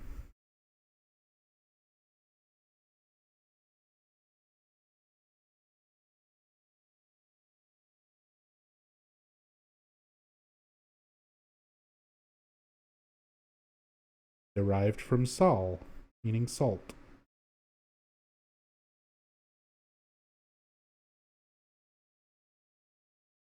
Sodium salt. So maybe that could be what they're hinting at, but it seems like a bit of a stretch. And they are really just sort of making things up. They have loose, like, Latin roots to existing things, but they are not exactly the same as, like, certain real-world drugs, obviously for a reason. In Metal Gear Solid, there's mention of sodium pentothal. Like, that is a real thing. That is something that exists, like truth serum, sodium pentothal, but making the assumption that that is what they're referencing based on the made-up medication names in this is a bit too much of a leap to say, oh, that's definitely what they're referencing. And since you bring up Metal Gear Solid, Linder, even Metal Gear Solid had to be careful about how it referred to certain drugs, which is why, like, in Metal Gear Solid 1, your drug for calming yourself down so that you can snipe better without shaking as much was what was it in MGS1? It's diazepam, and then they change it to something else for Metal Gear Solid 2, where it does the same thing, but they had to make it like not an actual drug. Sorry, that's what it was. Fox Lionheart. Pentazemin. It was Pentazemin in 2, where it's like a made up fictionalized version of it. Whereas in MGS1 it's referencing something that actually was real. Anyway, drugs in video games. It's a complicated topic from game to game. But the drugs mentioned in this game are not real drugs. So that's probably the reason for that. There's an ornate cabinet here with 5 miniature dolls screwed into its top. Take a look. So we have each of these dolls representing each of our 5 patients from the 5 rooms that we just investigated. And each of the different colored medications that they're supposed to be prescribed. So we knew, like, the only one that took the red medication was the first room, room 1, which had all the razor blades in it. So here is a doll. You can see its ribs are exposed, like its skin has been cut away with this razor.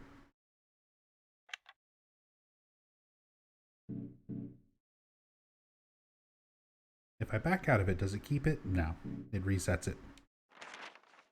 So let's just look at that note one more time.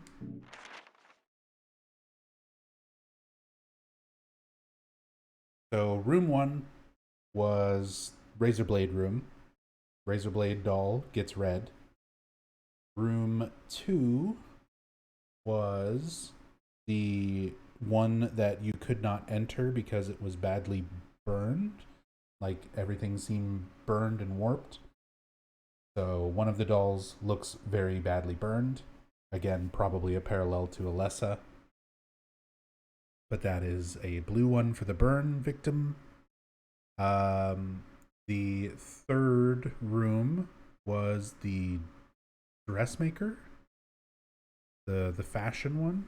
Here, let's just go back. Let's just go back. And examine them all again. Again, this is why I love this puzzle. Even, like, I know the answer to it, and I don't want to just plug it in without logically solving the puzzle.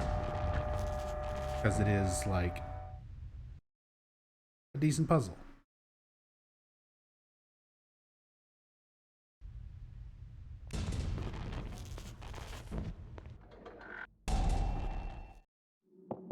So just to double check, we know 1 is the razor blade, 2 is scorched, 3 I think was the fashion. Yep, 3 was fashion. 4 was the dangerous one, heavily barred. And then 5 was the one who would not eat. Did I miss a thing? Thought there was another note in this room, I guess not.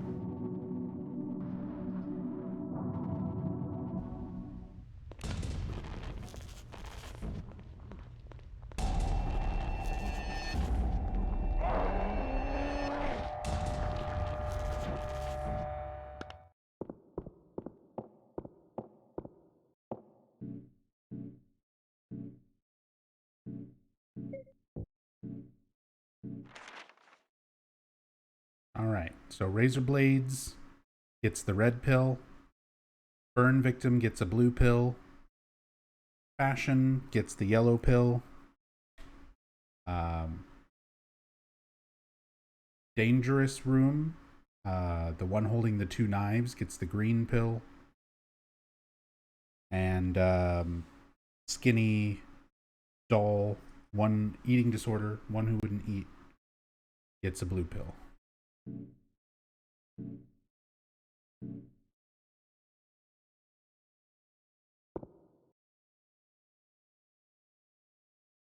Red pill for the razor blade. Blue pill for the one that is burned. Also holding a burned match. Yellow for the fashion one. I love the little curly mustache on the like well-dressed fashionable doll. Green for the dangerous one, the one with the bars all over the door. This crazy one wielding 2 bloody knives is the dangerous one. And then the skinny, withered away, eating disorder patient gets a blue one. Oh, wait. Why did you get red? You don't get red. You also had blue.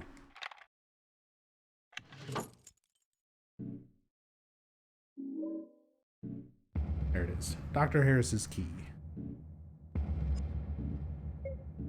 So decent puzzle. I like that one. You're examining the rooms to infer information, like just to figure out information based on the environment of each of the patient's rooms, to figure out which doll corresponds to which patient, and then you're also double checking that against the chart, showing which one gets which pill and which color each pill is. It's got a lot of layers to it. It's not super complicated, but I like puzzles like that. I like puzzles where you're not just reading a note and figuring out like a riddle. You're looking at each of these individual rooms and, you know, figuring out what kind of patient was in each room based on how the room looks. I love the environmental stuff like that.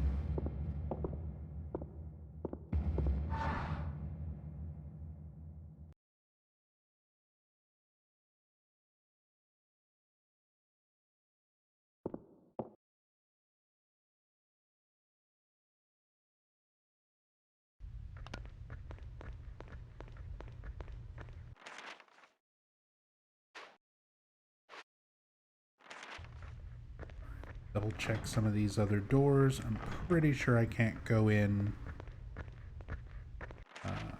anywhere else here.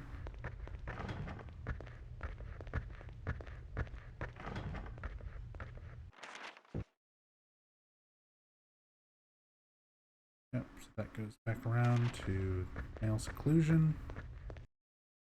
We're done with that.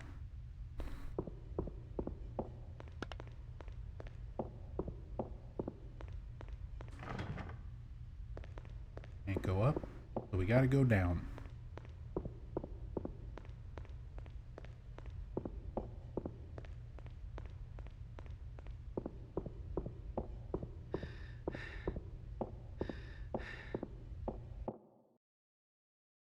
Hey, what's up, Hirimi?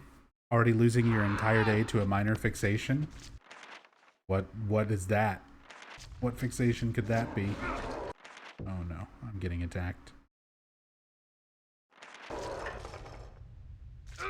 Oh, I might die.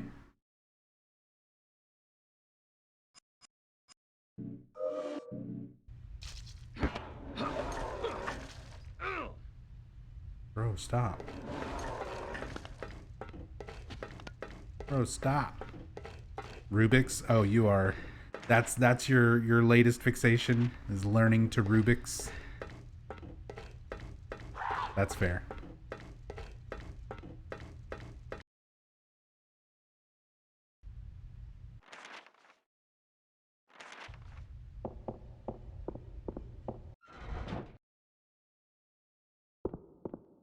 Now we can use the mirror and then go back to the floor and get into Dr. Harris's office.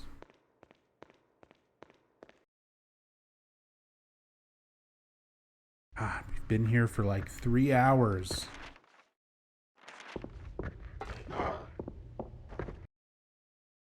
Normally, like, going through Silent Hill 1 through 4, spending 3 or 4 hours in an area is because I have so much to look at and talk about. I'm like, look at all this dialogue, look at all these notes, look at all this story and all this stuff in the environment that's neat to look at and point out. Origins, I spend the same amount of time going through an area, but I don't really have much to say about the story because it's just, you're just backtracking. You're just, now I'm going all the way onto the other end of this hallway so that I can touch a mirror so that I can go all the way back. But we finally did it. We touched all the mirrors and went all the places many, many times so that we could get into Dr. Harris's office finally. Nothing of any use on the desk. Lots of folders, filed and forgotten.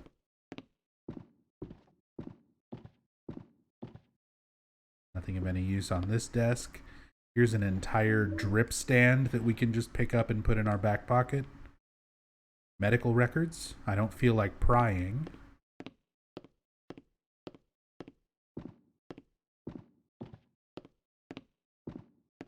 How to extend a game 101. Yeah, pretty much. It's a PSP game. And they had to completely remake it with half the time and budget, so I understand why it's padded, but it doesn't make the game more fun knowing why it's like that. Got the Joe Costa artifact. The Joe Mama artifact. So that we can go visit our mama. The new patient, Helen Grady, arrived today, so now we're finally getting notes where it gives Helen Grady's name in full instead of blocking it out. I was surprised to see how calm and well-behaved she was. After reading her notes, I was worried that she might be something of a handful. The woman is in complete denial and claims no recollection of the incident which saw her committed. Indeed, she had asked repeatedly to be allowed to see her son. I have agreed with her husband that it is best that the boy be kept away from his mother. Well, yeah, she's tried to kill him multiple times. While there seems little hope for any long-term recovery, I look forward to spending some time with Mrs. Grady. Her condition is most fascinating. That's probably a reference to the way Vincent talks about the other world in Silent Hill 3. He's like, I find it most fascinating.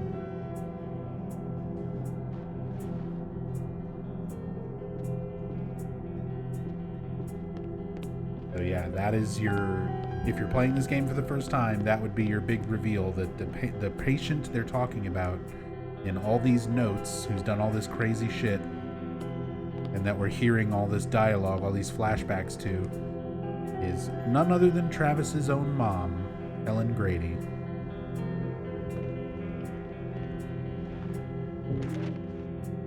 And we find a child's drawing out here. Daddy, Mama, and Travis.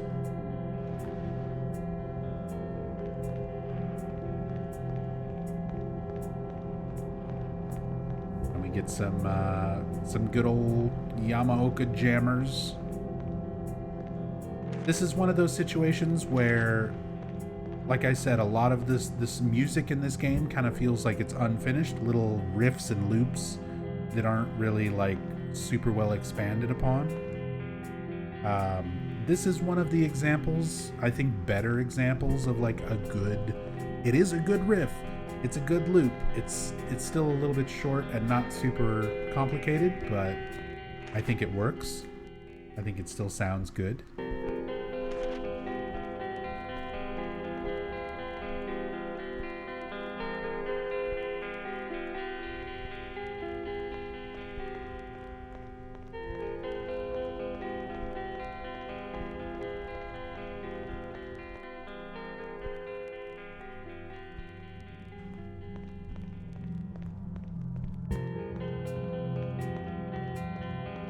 Just before we do this, so this says Dr. Harris has the key. We went into Dr. Harris's office. We got the Jocasta artifact, which when we examine that door in the mirror otherworld, there will be a marking. We looked at it earlier, showing that that's where you use the Jocasta artifact to get into their room.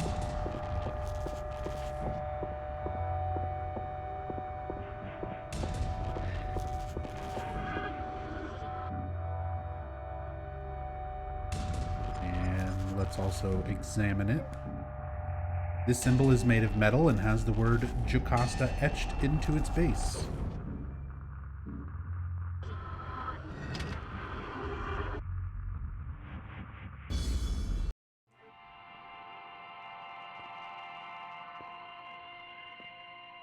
Lisa. Lisa? You're here too? Lisa's just You see all here this stuff? in the mirror Is it all world. dark for you too? Travis is confused about it too, and Lisa just seems unaffected. They can't do anything for her. She just sits there. She wants her boy so badly. Who are you talking about? Is the girl inside? Alessa? Is Alessa in there? No. No! You know who's in there!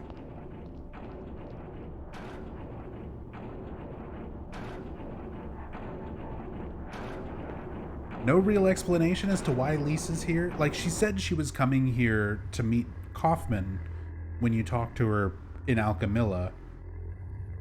But why is she here? Can she see the other world? Why does she know Travis's mother? All of these things that are just like sort of left vague. A certain level of mystery and vagueness is fine in Silent Hill games, but major plot points like these, yeah, they're strange. Looks like a house. I got a baton. Why do I feel uneasy when I look at this? Violent, heavy scribbles. This looks strange. It's a mother with a child, and the child has devil horns. So I like how there's all this stuff that you sort of think about it at first as being like children's drawings, but then you kind of piece together that Travis's mother did these. What is it? A monster? A child? There's something unsettling about this drawing.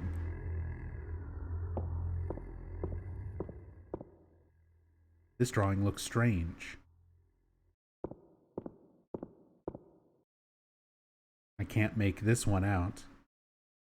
Yeah, some of them are just like scribbles and mostly abstract.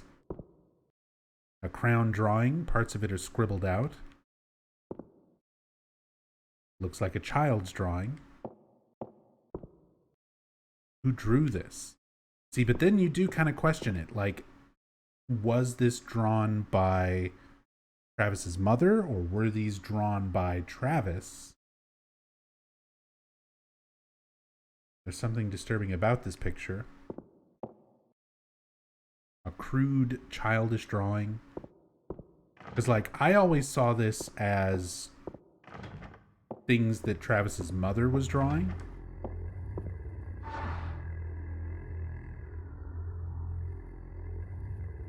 And the fact that Travis is sort of questioning it makes me think, like, they're probably not his. Because keep in mind, his trauma is not like... His memories are not repressed. He's talked about, you know, his issues and his past and his, you know, the loss of his parents and things to his coworkers. The game starts off with a cutscene. The very intro cutscene is another trucker giving Travis shit for his issues. So it's not like there's something that he's being forced to recall, that he has buried in his mind. He's like well aware of them. He talks about it with his coworkers. So presumably he would recognize his own child's drawings. Like, he doesn't have amnesia. We're not full Silent Hill 2 here.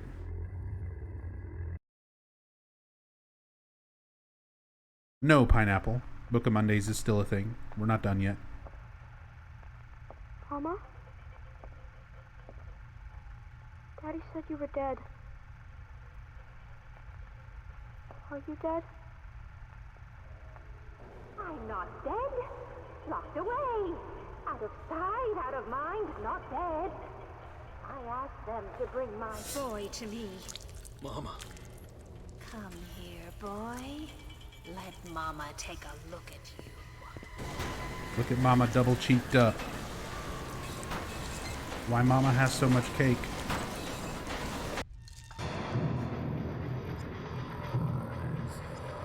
I'm gonna throw TVs at her.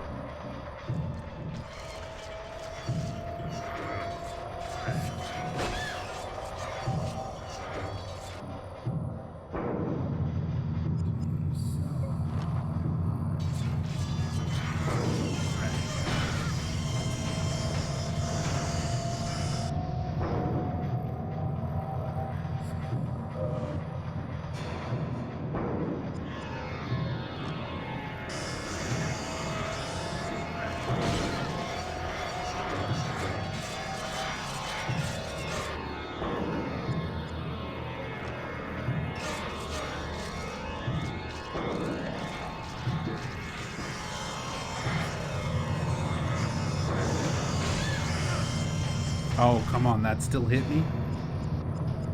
I was so far.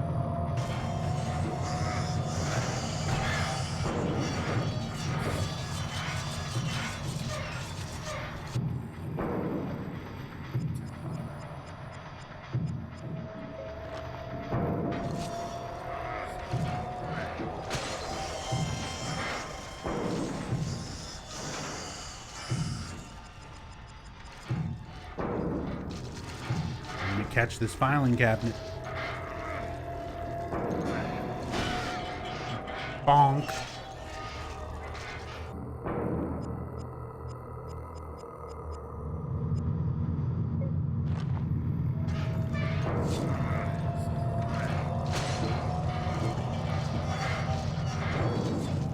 How are you not dead yet? I've thrown so many things at you.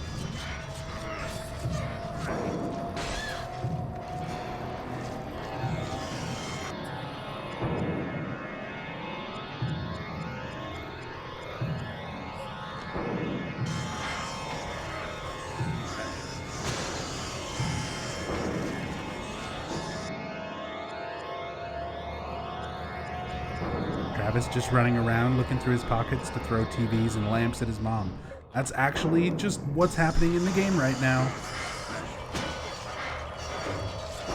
where we're at in life.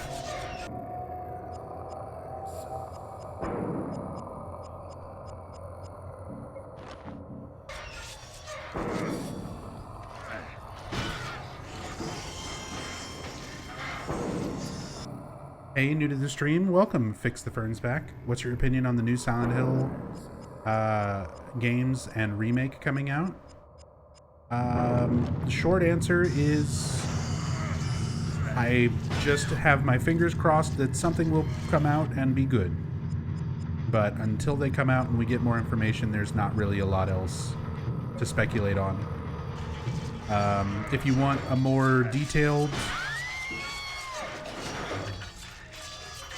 idea of what I think about all the new stuff, I've got a whole video on it where I watched the Silent Hill transmission on stream and reacted to everything when it first came out or was first announced. So if you want to type !VODs or !YT, you can get a link to my archive videos or my YouTube channel where I upload all the stream archive stuff.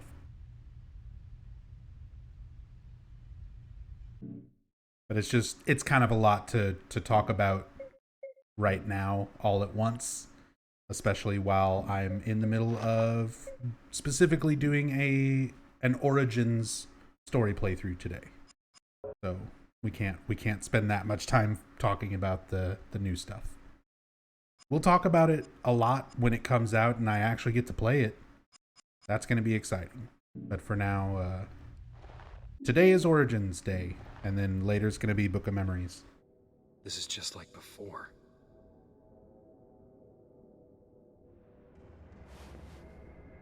What's happening here? That thing, it couldn't have been.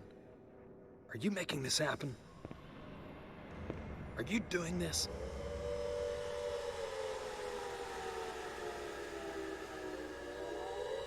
Wait. No.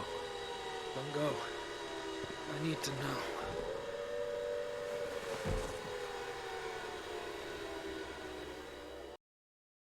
See, again, there's so many things here. They're implying that Alessa has some sort of control over the transition of the other world, which she does not. Alessa's not vengeful or angry. She's good.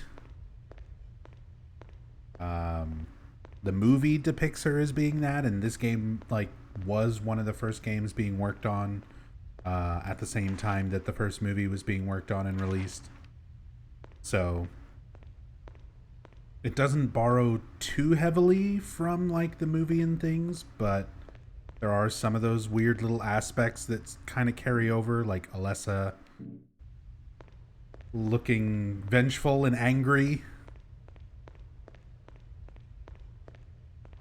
And yeah, the implication that she has some sort of control over the other world, which is completely off from the way that Silent Hill 1 is explained.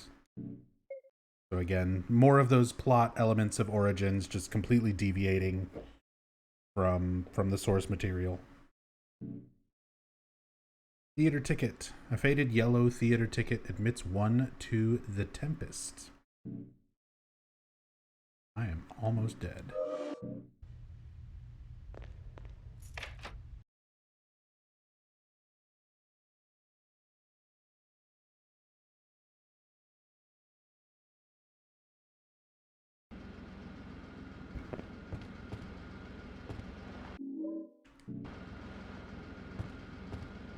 Alright, got the lumberyard key. We're going to be heading to the lumberyard in order to get to the other side of the town where the theater is.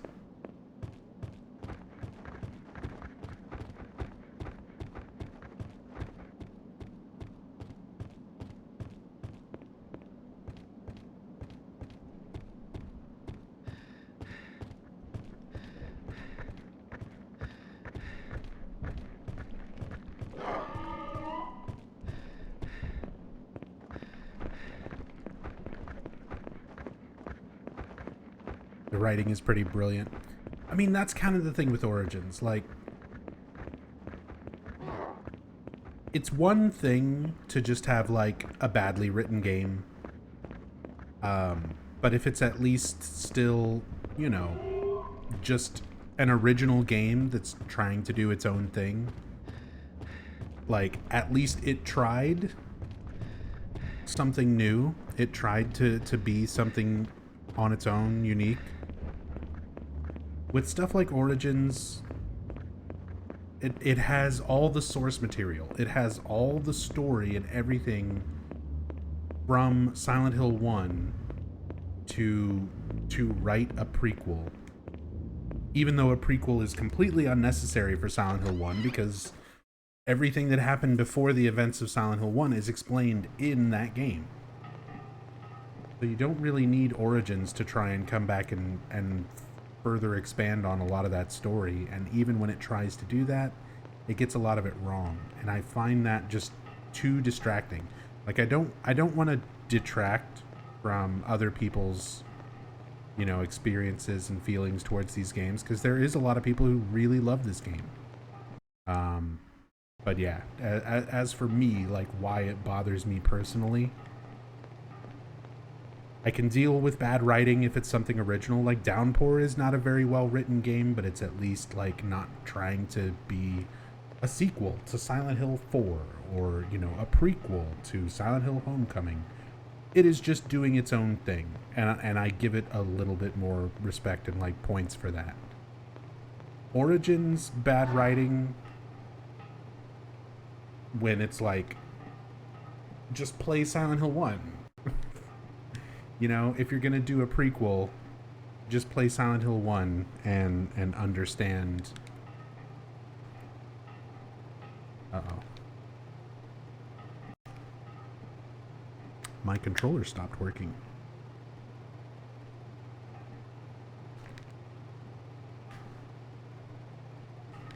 I can't seem to press OK.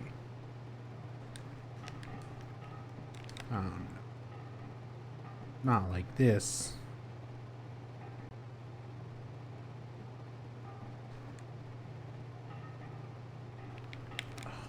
Come on, we were promising not to have issues today.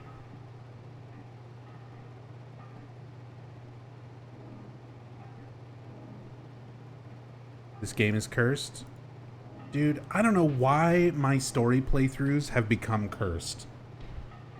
Like, every time I try to do Silent Hill story playthroughs, I used to do these all the time with no problems, and now the rare times where I actually sit down and do one again, we always run into issues. Like, stuff stops working. Like, I had Silent Hill 2 when we did the story playthrough of Silent Hill 2 on Halloween. Both the emulator PS2 version and the base PC version crashed while trying to show the ending. Like, everything worked fine up till the ending. Get to the ending, stops working. Now my controller just suddenly stopped working and won't reconnect. Oh, and I'm getting this weird error again. So my computer, when it crashed yesterday, I started getting this error saying that my USB port did not have sufficient power for my controller. And now I'm getting a similar problem, and I don't know why that is. The power supply in that computer is more than enough, and there's never been any issues using... I've used this same controller with this same computer so many times and never had issues. But yeah, now stuff is not working again.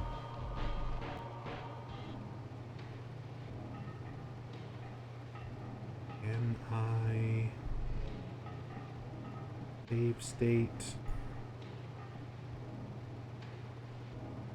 And restart the emulator.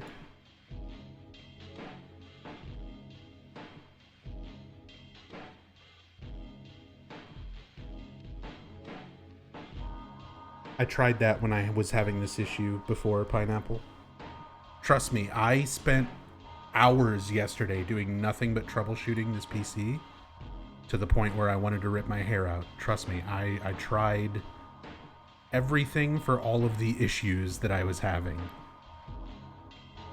Sorry, but I don't really want tech support help from chat right now. This was already super frustrating and fucked up a whole stream yesterday.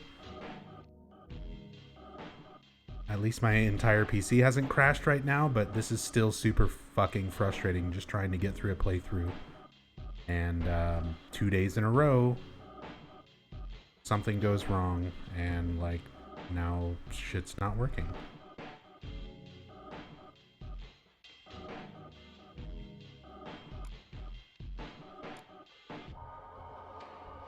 I'm just frustrated. I just want to do this. I just need shit to work, and stuff does not work. Simple as that. It just makes me want to scream and not do this anymore.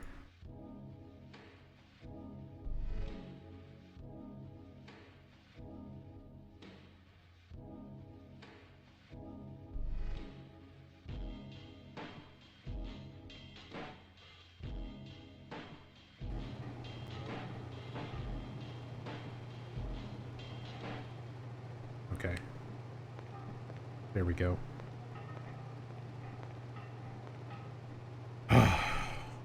All right, it's working. We're 4 hours in.